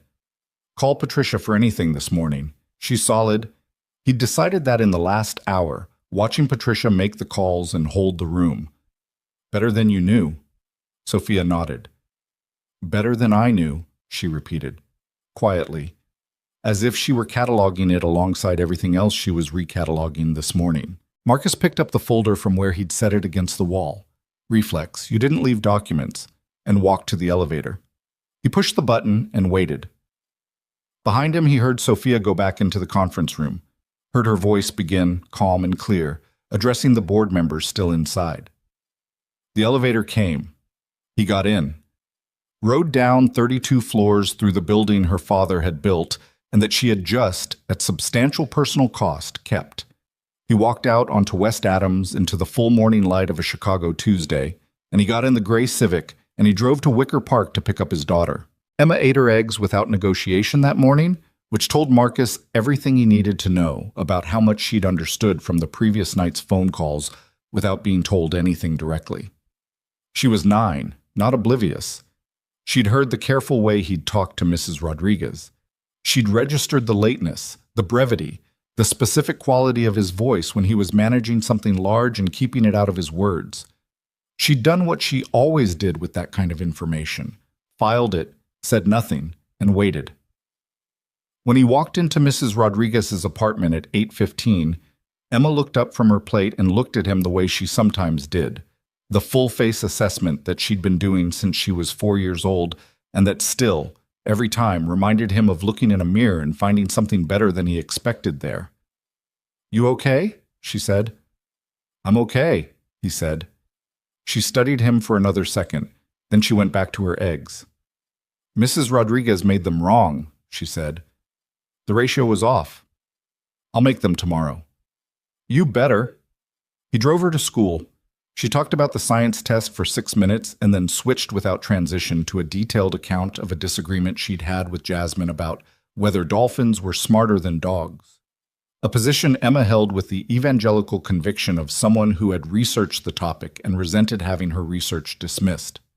Marcus listened and asked the right questions and felt, the whole drive, the specific particular gratitude of a person who has spent a night in proximity to something dangerous and is now sitting in a car talking about dolphins with his daughter, which is the best possible use of a Tuesday morning.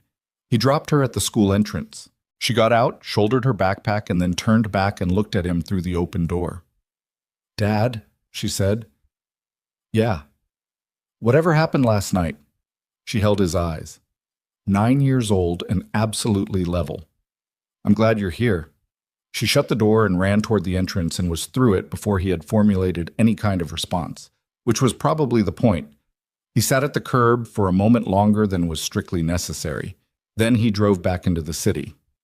The next 3 weeks were the kind of weeks that looked, from the outside, like a corporation managing a crisis, and were, from the inside, significantly more complicated than that.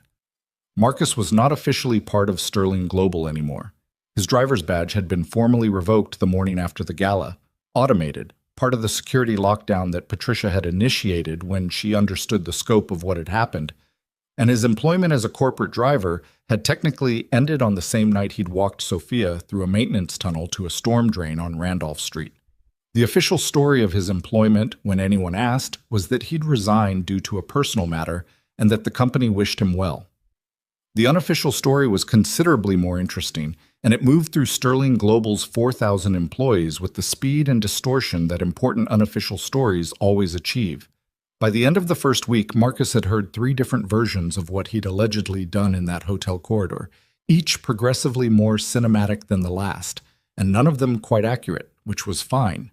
Accuracy wasn't the point of unofficial stories. The point was the feeling they communicated, and the feeling they communicated, that someone had been there who shouldn't have been underestimated, was accurate enough.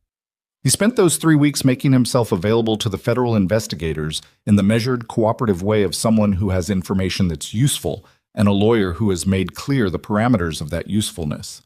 The lawyer was the same careful voice from 18 months ago, Different phone this time, same measured cadence, same complete professionalism. He'd reappeared the morning after the gala with instructions that told Marcus the man who'd originally set this in motion had, even from beyond it, planned for the aftermath with the same thoroughness he'd apparently applied to everything else. The investigation moved faster than these things usually moved, which Marcus attributed to the quality of the evidence package and the fact that one of the four men who'd been in the hotel that night had made the decision to cooperate fully within the first 48 hours.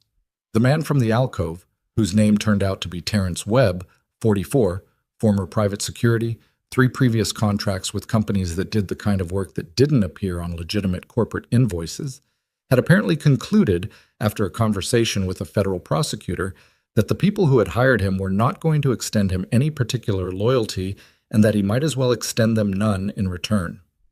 Webb's cooperation opened the financial architecture of the operation in ways that the document trail had suggested but not fully confirmed.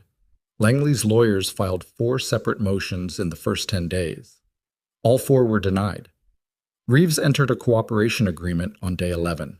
Claire Park, who had not been in the hotel but whose communications had appeared in the evidence package in ways that were going to be very difficult to explain, retained counsel and said nothing publicly, which was the right legal strategy and the wrong human one, because the silence read exactly as guilty as it was.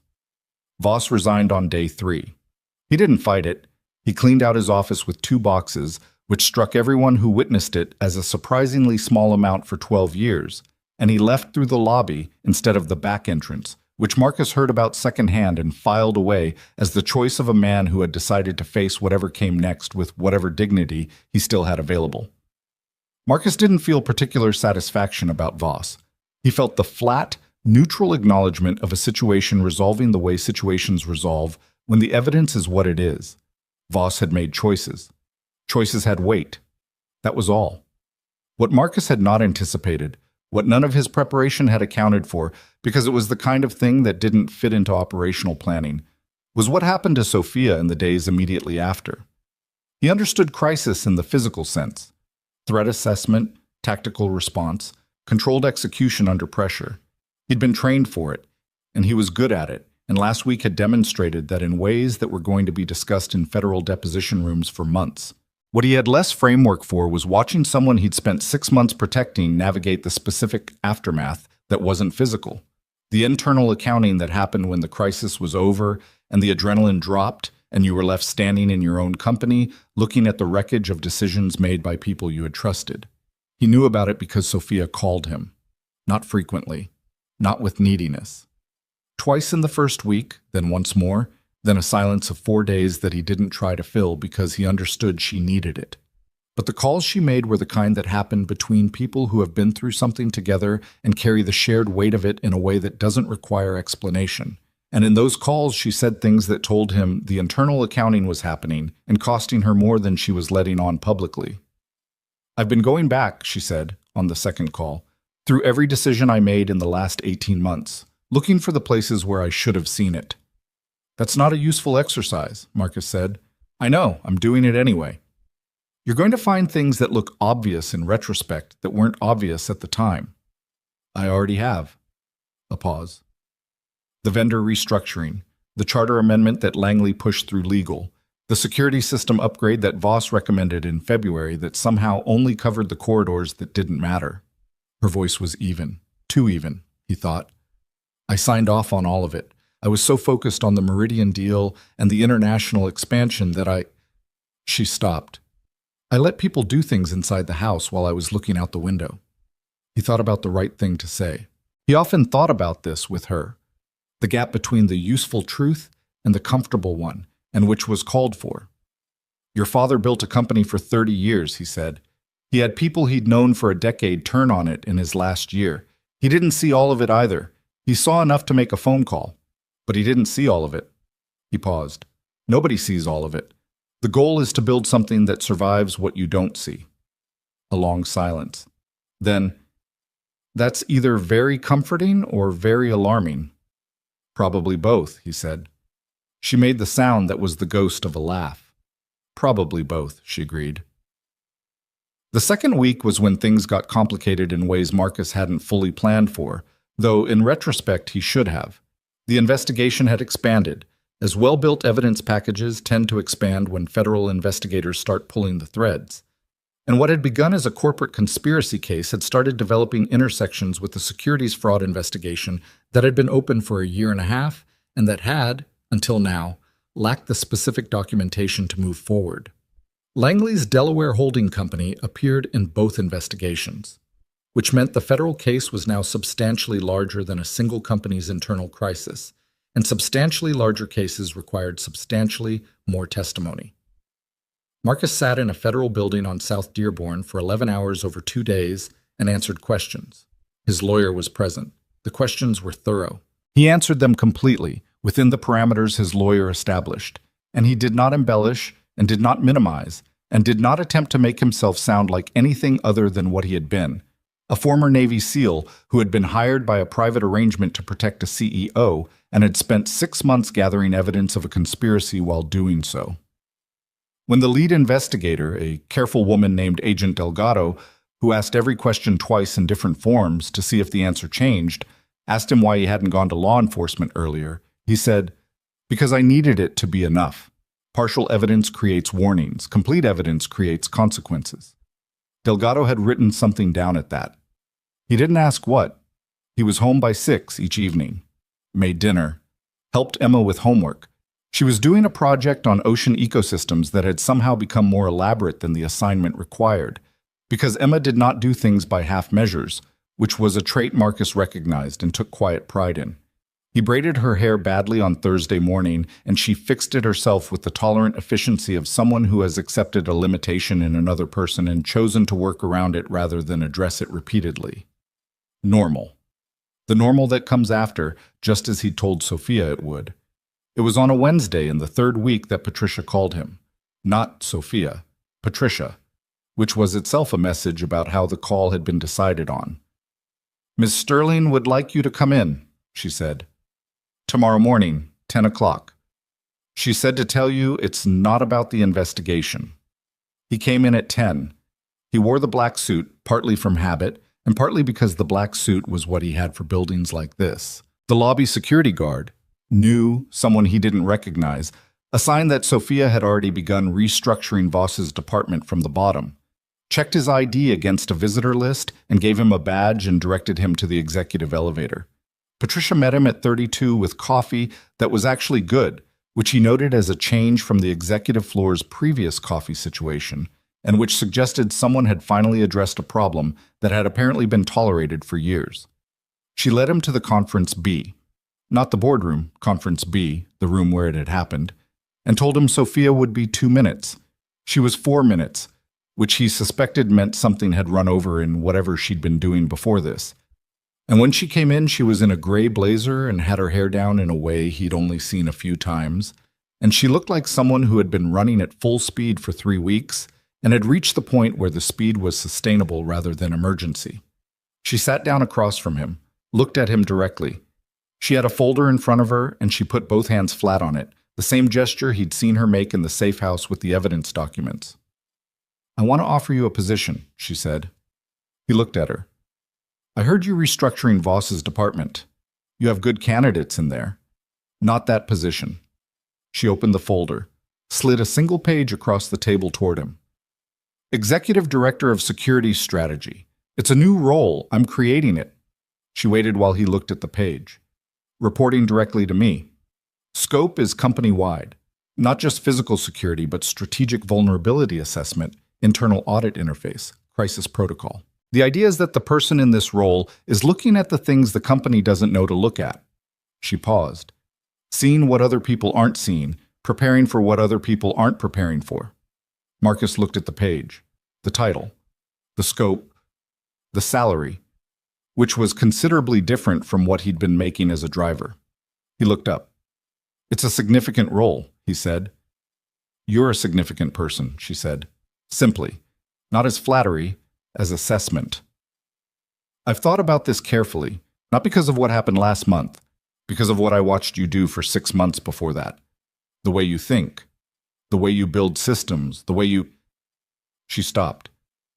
"You were the only person in this company who was actually doing the job of protecting it. I want that to be your actual job." He was quiet for a moment. "I'd need conditions," he said. She looked at him. "I expected that. Not the title, not the salary. Conditions about how the role operates." He set the page down. "I don't work in a structure where my access to information is controlled by the people I might need to report on. If I identify a problem, I report it to you directly, and you have to act within a defined window, or I escalate externally. The role has to have protected whistleblower status, which means every employee who brings me something is protected, regardless of who they're bringing it about." He held her eyes. "Including me." Sophia was watching him with the focused attention she brought to things that mattered. "Including you," she repeated.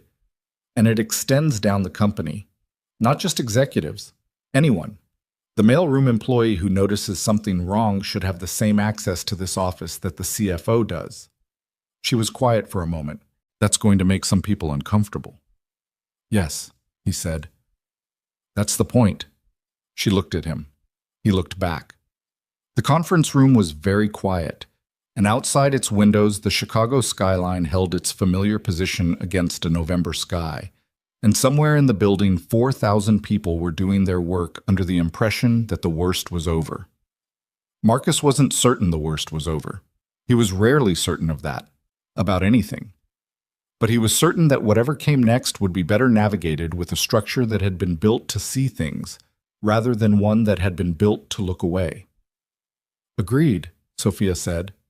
"All of it." He picked up the page. "I'll need a week before I start. Emma has a school project." Sophia blinked. "The ocean ecosystems." He looked up. "I mentioned that?" "On the phone. Last week. Something that was closer to an actual smile than she usually showed. You said she was making it more complicated than the assignment required." "She is," he said. "She found a book about deep-sea bioluminescence." "Of course she did." Sophia shook her head slightly. "Take the week."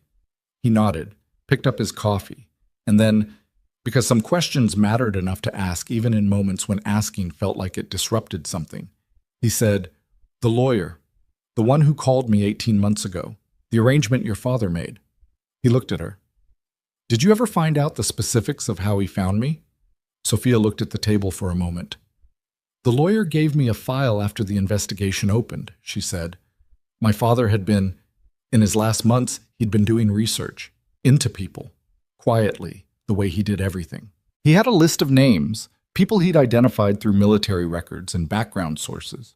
People he thought had the right—" She paused, finding the word. "Integrity. Specifically that. Not just skill. Integrity." She looked up. "Your name was first on the list. He'd circled it." Marcus was quiet. "He wrote a note next to it," she said. "I have the file. I read it once." She stopped, started again. "He wrote, 'This one won't leave.'" The conference room held that sentence for a moment. Marcus looked out the window. The city beyond. The morning traffic below. The small, visible rectangle of Lake Michigan if you knew where to look. Which he did. "He was right," Marcus said. "I know," she said. "I know he was." He signed the paperwork that afternoon, not the offer letter, that would come through HR in the formal way that formal things came through, but a preliminary agreement that Sophia's legal team had drafted, the one that established the protected scope of the role and the escalation structure and the whistleblower provisions. He read every line, made 2 modifications that his own lawyer suggested. Sophia accepted both modifications without argument, which he noted. He called Emma from the parking garage afterward. "How was school?" he said. "Fine. Jasmine admitted dolphins are smarter." "Good. Dad, are you getting a new job?" He paused. "How did you, You wore the good suit," she said. "You only wear the good suit for important things." He sat in the parking garage of the Sterling Global building and experienced the particular helplessness of being completely outmaneuvered by his 9-year-old daughter. "Yeah," he said.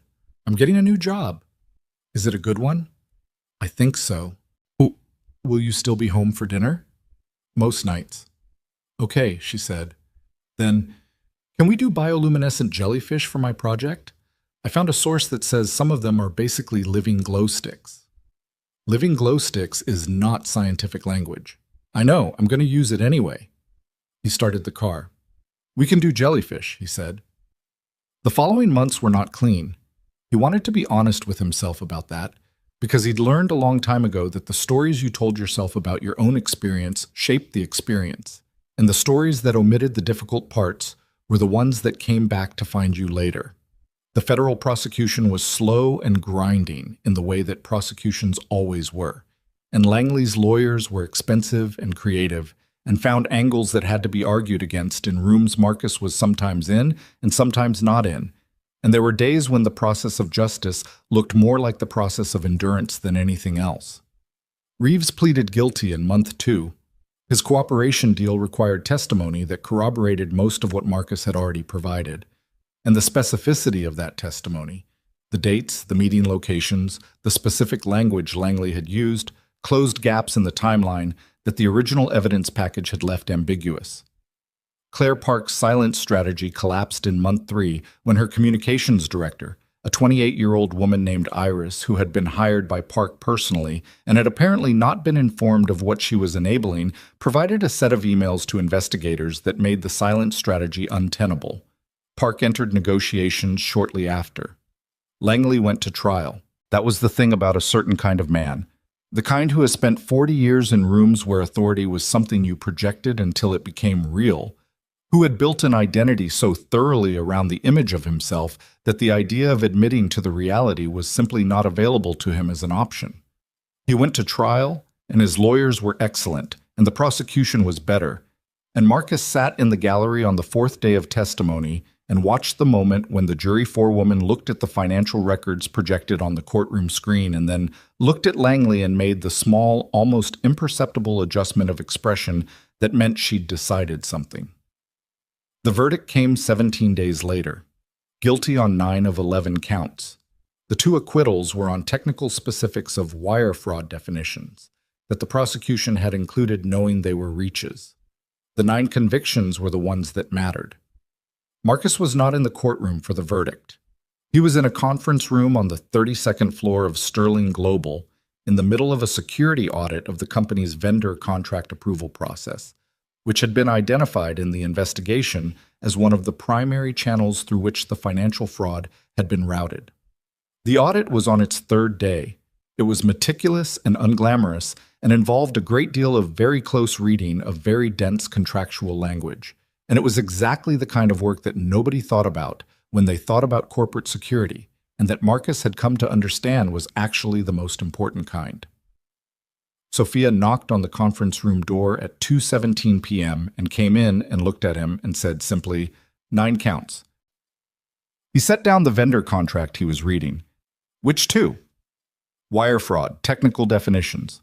The prosecutor said it was expected. He nodded. Sentencing? 8 weeks. She stood in the doorway with her arms at her sides and her face doing the complicated thing it did when she was feeling something she was still in the process of understanding. It's done, she said. The criminal phase, he said. The civil suits will run another year. I know. She looked at the conference room table, covered in his audit materials. How's the vendor process? Worse than I expected in some areas, better in others. I'm going to recommend a dual authorization requirement for any contract over $200,000 and an independent review cycle that doesn't run through the CFO's office. He paused. Whitfield's not going to like it.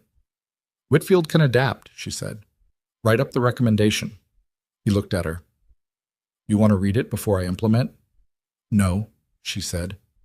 I want you to implement it and tell me what you did. That was different from how things had started. He noted it. Okay, he said. She looked at the audit materials for a moment, then at him. Langley had a statement, she said, read by his attorney after the verdict. He said, she stopped, looked like she was deciding something. He said my father was naive, that he built a company without understanding that there were people who would always try to take what wasn't theirs, and that the only thing protecting Sterling Global from that fact was people like Langley who understood how the real world worked. She said it without emotion, which was a different thing from feeling no emotion. He said it like it was supposed to be an indictment of my father's character. Marcus waited. What it actually is, she said, is an explanation of why he lost. She said it quietly, without triumph. My father understood exactly what people like Langley would do. He just didn't fight them the same way they fought. He found someone he trusted and gave them the only resource he had left. She looked at Marcus directly. He was right about how the real world works. He just had a different theory about what survives in it. Marcus thought about James Sterling in his last months, doing research, reviewing records, circling names, building a final contingency from a hospital bed while the company he'd made his life was being undermined from inside. He thought about the note, "This one won't leave," and the precision of it. Not this one is capable. Not this one is skilled. This one won't leave. He was a smart man, Marcus said. The smartest person I've ever known, Sophia said. Until recently. He looked at her. She held his gaze without expression, which was her way of meaning something precisely. He looked back at the vendor contracts. I need 2 more days on this audit, he said. Take 3, she said. Do it right. She left. He went back to the contracts. Outside, Chicago continued at its usual pace, indifferent and enormous and full of the ordinary machinery of millions of lives, and on the 32nd floor of a glass tower on West Adams, in a conference room that had held a conspiracy's collapse and a company's survival and the testimony of a dead man's trust, Marcus Kane read vendor contracts with the same thorough attention he brought to everything, and the work was slow and unglamorous and necessary, and he did it without complaint, because that was who he was, and had always been, and intended to remain. His phone buzzed at 4:30. Emma. A text containing only a photograph, her project display board, 3 panels covered in printed images and handwritten labels, a glowing jellyfish at the center of the middle panel with the words, Living Glow Stick. Written underneath it in Emma's handwriting, asterisked, with a footnote at the bottom reading, Author's Informal Term. Scientific name, bioluminescent cnidarian. He looked at the photograph for a long moment, then he saved it, put the phone down, and kept working. The civil suits ran 14 months. Marcus had told Sophia they would run a year, and they ran 14 months, which was close enough that he didn't feel the need to revisit the prediction, but far enough that he felt the weight of those extra 2 months personally, because extra months in a legal process were not abstract. They were depositions and document requests and the specific grinding exhaustion of a thing that refuses to be finished when you need it to be finished. He sat in 4 more deposition rooms. He answered questions he'd already answered in different rooms with different people asking them. His lawyer remained calm throughout, which Marcus paid him generously to be, and which he appreciated in the precise way you appreciate someone's professional competence when your own patience is wearing.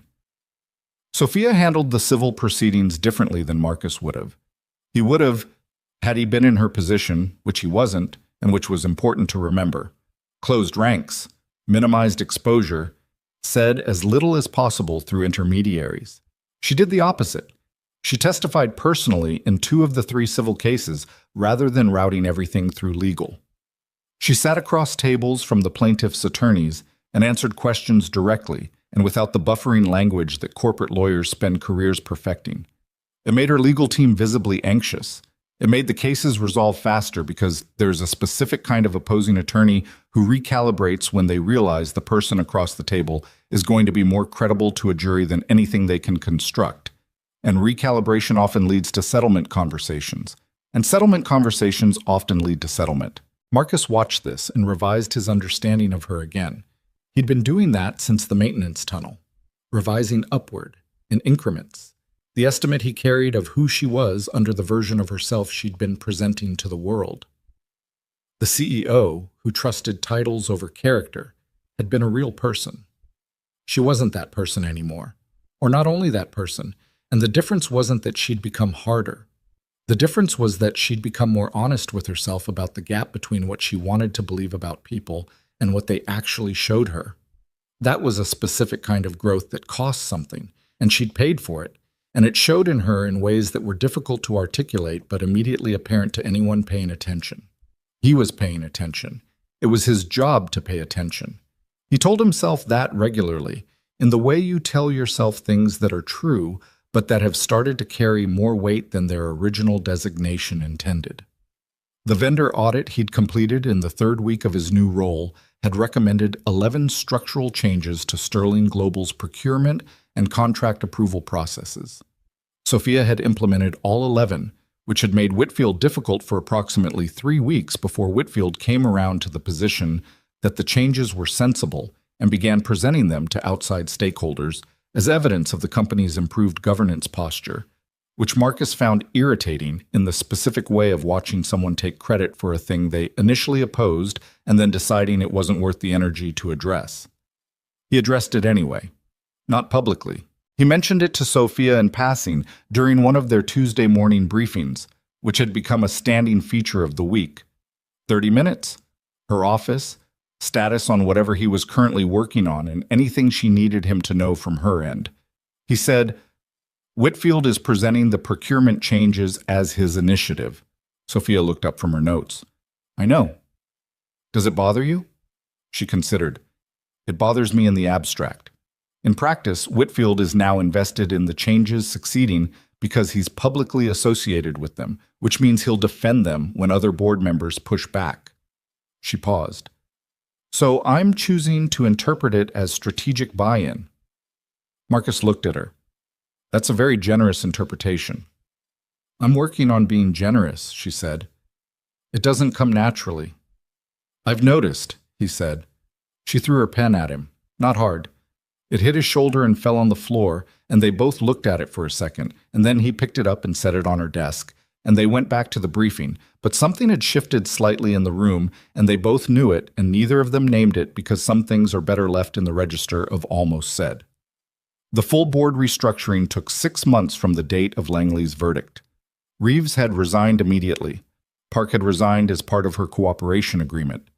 2 of the remaining members had announced they would not seek renewal at the annual election, which was either principled or strategic, or both. Of the 3 who remained, Okafor, Hendricks, Morrison, Okafor had become, in the post-crisis period, the kind of board member that Sophia had previously not had, someone who disagreed with her openly and specifically and without rancor, who pushed back on assumptions rather than strategies, who asked the question that nobody else thought to ask or thought it was safe to ask. Marcus had observed 3 board sessions now in his capacity as security director and had assessed Okafor as the most valuable person in those rooms, which was a judgment he'd made privately and had not shared because it wasn't his board and it wasn't his call.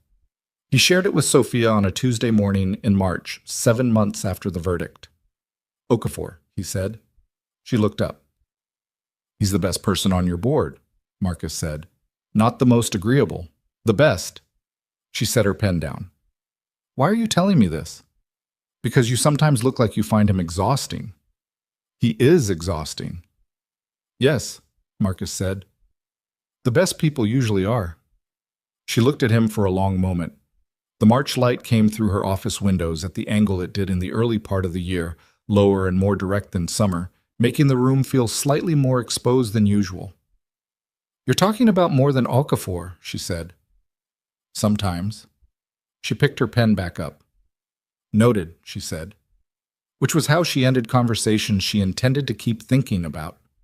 The all-company meeting was Sophia's idea.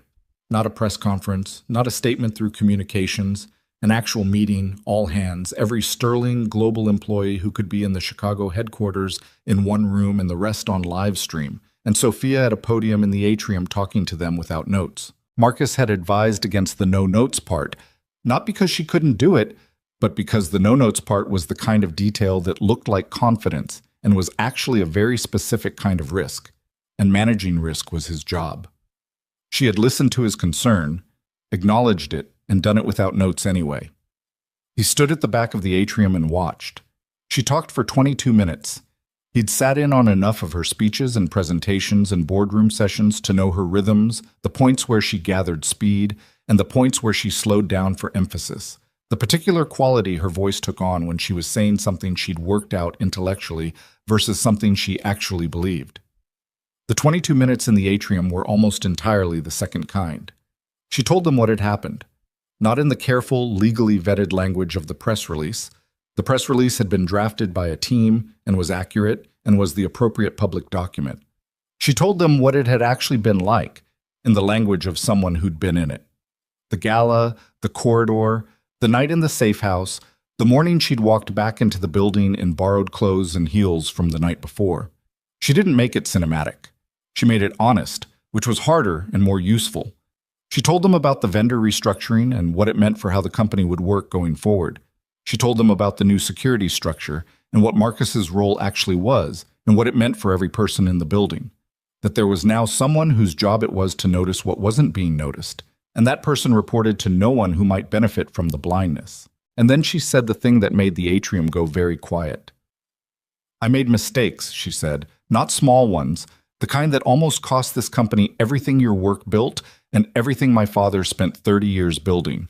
I trusted people because of how long they'd been here and what their titles said, instead of what their actions showed. I didn't listen to warnings from someone who had no title at all, someone who had no official reason to be the most important person in this building, and he was." She paused. "I'm not telling you this because I want your forgiveness, or because I think it makes me seem humble.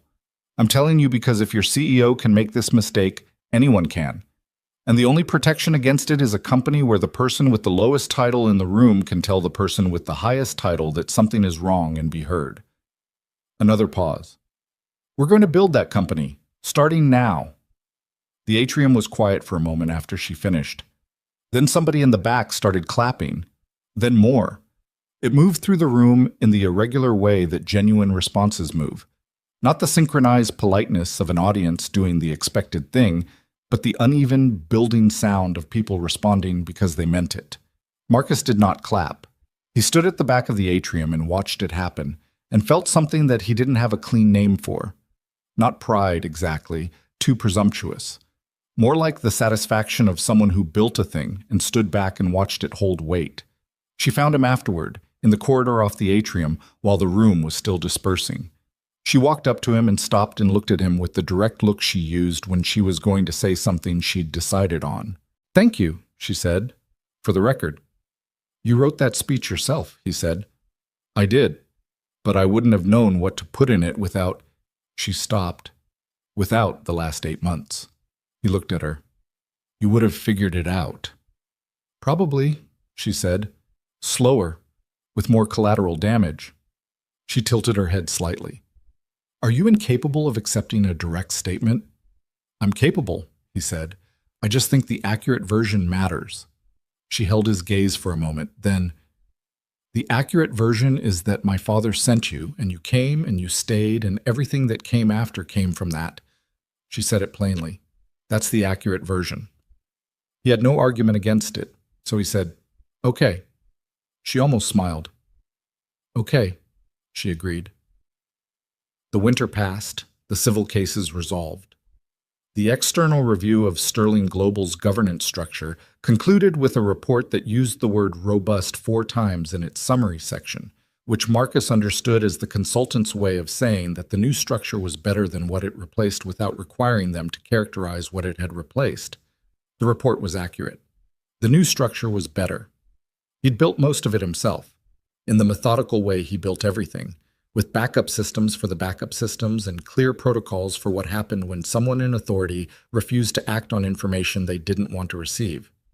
He hired 3 people for the Security Strategy Office in January. He was specific about what he was looking for and blunt in the interview process, in ways that cost him 2 candidates who decided after the second conversation that the role wasn't what they'd expected. The 3 he hired were a former Army intelligence analyst named Reyes, who was 29 and had a way of reading document trails that Marcus found genuinely impressive, a woman named Carla, who had spent 8 years doing internal fraud investigation for a financial firm and who asked better questions than most of the lawyers Marcus had sat across from in the previous year, and a 24-year-old named Daniel, who had applied for a different position at Sterling Global, been redirected to Marcus's office by Patricia, who had developed opinions about talent that Marcus had learned to trust, and who turned out to have a natural aptitude for systems-level thinking that was rare enough that Marcus reorganized the office's work structure to make room for it. He told Emma about his team at dinner one Friday. She was eating the eggs she'd made herself. She'd started making her own breakfast 2 months ago with the specific efficiency of a person who has concluded that personal control over the process produces superior results, which Marcus could not argue with. And she listened to his description of Reyes and Carla and Daniel with the focused interest she brought to things she'd decided were worth her attention. "Daniel sounds like me," she said. "He's 24. "I mean, how he thinks," she said. "Systems." Marcus looked at her. She was 10 now, had turned 10 in November, which he'd marked with a dinner at the restaurant she chose and a book about deep-sea biology that she'd finished in 9 days. She was in 5th grade and had strong opinions about everything and had recently begun the process of being difficult in the specific way that smart children become difficult when the world isn't moving at their pace, which he navigated with the patience of someone who recognized the trait. "Yes," he said, "he thinks in systems." "Is that a good thing to look for in people?" "It's one thing," Marcus said. "On its own, it's not enough. You need people who think in systems but can also tolerate the parts of the world that don't operate systematically." She considered this. "People are messy." "People are messy," he agreed. "That must be hard for you," she said. He looked at her. She was looking at her eggs with the particular focused elsewhere expression of someone who has said the thing and is waiting to see what comes back. "Yeah," he said. "Sometimes." She nodded, as if this confirmed something. "You manage it, though." "I try." "You're pretty good at it," she said, "for someone who likes systems." He looked at her for a moment. "Thanks, Em." "Don't thank me," she said. "It's an observation." She went back to her eggs. He went back to his, and the kitchen was the kitchen it had always been. The thin walls and the morning light, and the chart still on the refrigerator, slightly faded now from a year and a half of existence. The cheese-to-egg ratio documented in the formal handwriting of a 7-year-old who had since developed an interest in bioluminescent marine life and was currently in the process of shifting her attention toward climate systems, which Marcus anticipated would result in a new chart of some kind in the near future. He thought about what she'd said. "You manage it, though." The simple, slightly too accurate observation of someone who'd been watching him closely for her entire life and had reached the age where she was starting to say what she saw instead of holding it. He wasn't sure whether to be unsettled by that or grateful for it. He landed somewhere between the two, which was where he landed on most things. The Tuesday morning briefing in April was the one where Sophia told him about the Meridian expansion update, the deal that had been announced the night of the gala and that had survived the subsequent turbulence and was now moving into implementation. She walked him through the security implications of a significant international expansion: new offices, new jurisdictions, new vendor networks, new categories of vulnerability that didn't exist in a domestic operation. She talked about it with the ease of someone who had been running a large organization for long enough that the complexity was now native to her thinking, rather than something she had to construct deliberately. She was different than she'd been 18 months ago. He'd been watching the difference accumulate in small increments over time, the way you don't notice a building going up if you walk past it every day, but look back at a photograph from a year ago and are surprised by how much has changed. The fundamental structure was the same: the intensity, the directness, the refusal to soften things that didn't need softening. But the assumptions underneath were different. She'd stopped assuming that longevity meant loyalty. She'd stopped assuming that authority meant competence. She'd stopped assuming that her read of a room was necessarily right just because it was hers. She asked Marcus questions now that she wouldn't have asked 18 months ago. Not about security, which was his domain, but about people, about her own blind spots, about whether a thing she was planning to do had failure modes she hadn't seen. She asked the questions without making herself small, which was the thing he'd been most uncertain about. Some people, when they start admitting what they don't know, do it in a way that hollows them out. She did it in a way that made her more solid. He told her this. Not in those words, and not in the April briefing, which was about Meridian. He told her a version of it in May, when she was preparing for a profile interview with a financial publication, and had asked him, with the slightly impatient tone she used when she was asking for something she wasn't sure she should be asking for, what he thought her biggest professional growth had been in the past year. He'd looked at her for a moment, then said, "You used to make decisions from confidence. Now you make them from information. The decisions look the same from the outside. They're different from the inside." She'd been quiet for a moment. Is that better? It's harder, he said. Yes, it's better. She'd written something down in the margin of her interview prep notes. He didn't ask what. The thing that happened in June was not something Marcus had planned for, which was fitting, because the things that matter rarely appear in the plan. He'd been in a late meeting with Carla and Reyes about the Meridian vendor vetting process when Patricia appeared at the conference room door and told him that Emma had called the main office number, not his cell, which was the number she always used, but the company's main line, which she'd apparently gotten from the website, and had asked to speak to him, and when Patricia had asked if it was urgent, Emma had said, "Not an emergency, just important." He excused himself. He called her back from his office, and she answered on the first ring, which was unusual. "Em, what's going on?" "I got into the summer science program," she said. "The one at the university. I found out this afternoon." He sat back in his chair. The summer science program was a 6-week residential program for middle school students that Emma had applied to in February with an application that had taken her 3 weeks to write, and that she had shown him once, briefly, and then put away because she didn't like people reading things she was still working on. He had known she'd applied. He hadn't known the results were coming today. "Emma," he said, That's great." "I know," she said. There was something in her voice that was trying to be casual and wasn't quite making it. "Are you happy?" A pause. "Yes. I just wanted to tell you first." He was quiet for a moment.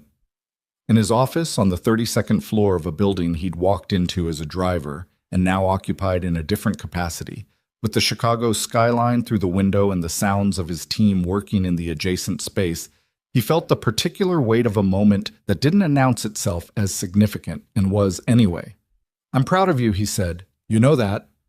"I know," she said. She stopped. Started again. "I wanted to hear you say it." "I'm proud of you," he said again, simply, a breath on the other end of the line. "Okay," she said. "I'm going to go call Mom." "Call Mom," he said. "And Em?" "Yeah." "Put the chart back on the refrigerator, the one you took down for the science project display." "It's been there the whole time," she said.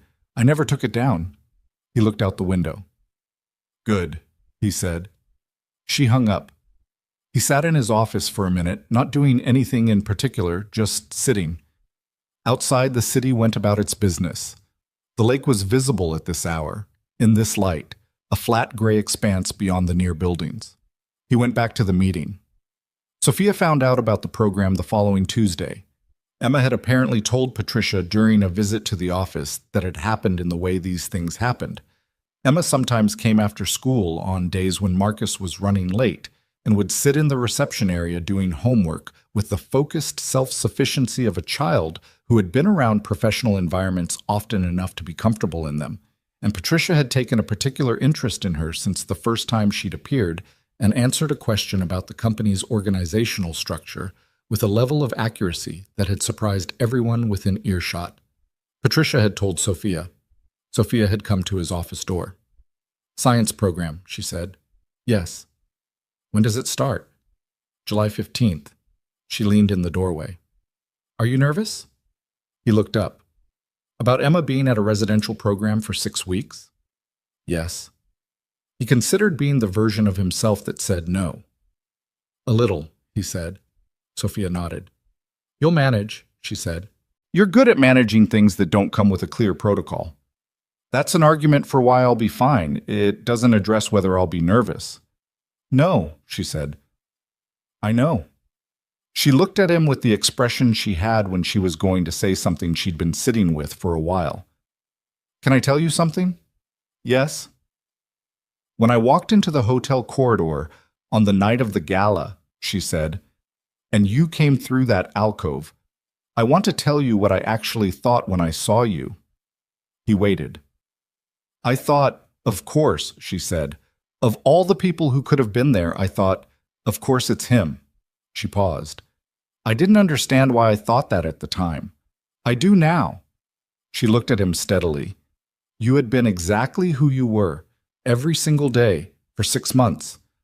I just hadn't been looking at it correctly. He held her gaze. People rarely look at what's in front of them, he said. I know, she said. I do now. A small pause. I'm working on it. I know you are, he said. She pushed off the doorframe. Tuesday, she said. Regular time. Regular time, he agreed. She left. He looked at the door she'd left open, and then out the window at the city, and then at the desk in front of him where the Meridian vetting report was waiting for his review. He pulled it toward him. He read the first page. The second. The work was careful and thorough and had gaps that he noted in the margin. Not failures, just places where the analysis needed to go one level deeper, which was always the case with the first draft of anything. He made the notes. He kept reading. The summer came. Emma packed for the science program with the same formal thoroughness she brought to the egg chart, making a list in a notebook and checking items off with a pen rather than a pencil, because she'd explained to Marcus that checklists made with pencil were psychologically easier to undo, and she didn't want to give herself the option. He drove her to the university campus on a Saturday morning in July, helped carry her bags to the dormitory, met her assigned roommate, a girl named Priya from Evanston, who had strong opinions about climate modeling and was going to be, Marcus assessed within 4 minutes, exactly the right kind of person for Emma to spend 6 weeks disagreeing productively with. Emma stood on the dormitory steps when he was leaving and looked at him with the full-face assessment she'd been doing since she was 4. I'll call you, she said. Every other day, he said. Not every day. You'll be busy, and it's good for you to be busy without checking in. She looked at him. You'll call me every day anyway. I'll call you every other day, he said. Uh-huh. She adjusted her backpack. Go back to work, Dad. He hugged her, which she accepted with the slightly too adult tolerance of a 10-year-old who was not going to admit she wanted it. Then she went inside, and he stood on the path for a moment looking at the door she'd gone through, and then he walked back to the car and drove back into the city. The 6 weeks were fine. He called every other day. She called him on the days in between about things she'd observed or learned or disagreed with, so it evened out. She sent him a photograph of a presentation she'd given about thermohaline circulation that had apparently generated a 30-minute debate in her cohort, the photograph showing Emma at a whiteboard with an expression of such complete conviction that it looked nothing like and exactly like Marcus, standing in a federal conference room presenting evidence to investigators. He showed Sophia the photograph on a Tuesday morning, which he hadn't planned to do. It came out of his pocket somehow, on his phone, while he was talking about something else. She looked at it for a long moment. She looks like you, Sophia said. People say that. Not the face, Sophia said. The way she's standing. She handed the phone back. Like she's completely certain of what she knows and completely prepared for someone to disagree. He put the phone away. She is, he said. You raised that, Sophia said. I tried to, he said. She helped. They sat in the Tuesday morning briefing for 30 minutes and covered 3 ongoing work items and 2 upcoming decisions and 1 personnel question that had been developing for a month and needed to be addressed before it got worse.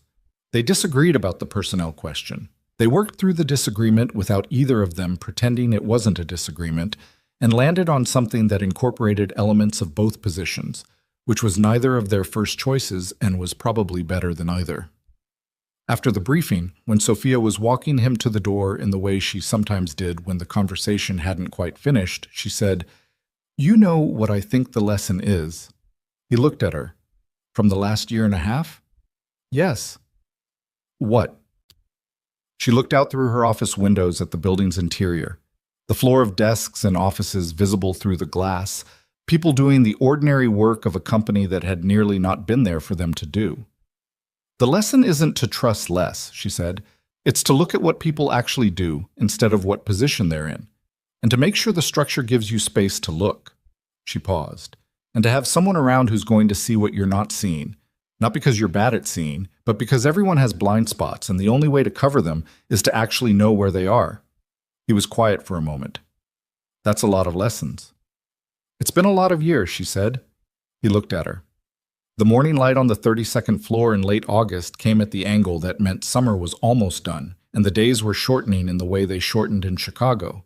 Not gradually, but suddenly, decisively, as if the city had made a decision. In that light, Sophia Sterling looked like what she was, a person who had been through something significant and had not been made smaller by it, which was the only definition of surviving something that Marcus had ever found worth using. "Yeah," he said. "It has been." She nodded, held out her hand. Not for a handshake, more like the gesture was looking for a category and couldn't quite find one. He took it anyway, briefly, and then she let go and straightened the collar of her blazer and went back to her desk, and he walked out through the executive floor into the elevator and down 32 floors and out onto West Adams. The city was going about its business. The morning crowd on the sidewalk moved with the purposeful efficiency of people who knew where they were going and intended to get there. Marcus stood on the sidewalk for a moment and let the crowd move around him, which was something he almost never did, stand still in the middle of a moving thing, and felt the specific quality of a life that had arrived somewhere real. He was not finished. There was the Meridian expansion and the vendor vetting and the 3 people in his office who were good and getting better and would need to be managed with the particular care that competent people require, which was different from the care that struggling people required, and harder in its own way. There was Emma coming home from the science program in 2 weeks, and the conversation they were going to have about Priya from Evanston and thermohaline circulation and whatever she decided she was going to do with the rest of 5th grade. There were the Tuesday morning briefings and the ongoing work of building something inside a company that could survive the things the company couldn't see coming. He was not finished. He didn't expect to be finished. Finished was for operations, not for lives, and he was done confusing the two. He turned toward the parking structure where the gray Civic sat in its usual spot. He took his phone out and looked at it, no messages, and then put it back in his pocket without sending any. He had made Emma's eggs that morning before driving her to the campus. He had used the correct ratio. She had eaten them without comment, which was her way of communicating that they were correct. And then she had pointed out that the chart on the refrigerator had a coffee ring stain on the bottom corner from some incident neither of them could specifically identify. And Marcus had said he'd replace it, and she had said not to bother. It was fine. She knew the numbers by heart anyway. He walked to his car. He got in. He checked the mirrors. All of them. Out of habit. The habit that would probably never leave and that he'd stop trying to dislodge from himself because some things are load-bearing and you leave them alone. He started the engine. He drove west into the city, through the ordinary morning, toward the work that was waiting, the way it always was, the way he had come to understand it always would be.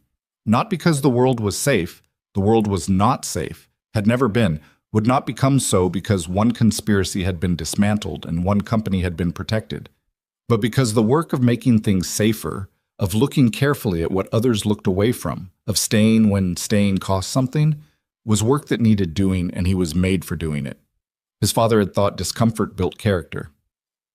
Marcus had decided a long time ago that his father was wrong about that. Discomfort alone built nothing. What built character was choosing to stay present inside the discomfort, choosing to look, choosing to be the thing that held when everything else was in motion. He had been that thing. He intended to remain it. The city moved around him, enormous and indifferent and full of people going about their lives. The lake appeared and disappeared between buildings as he drove. The radio was off.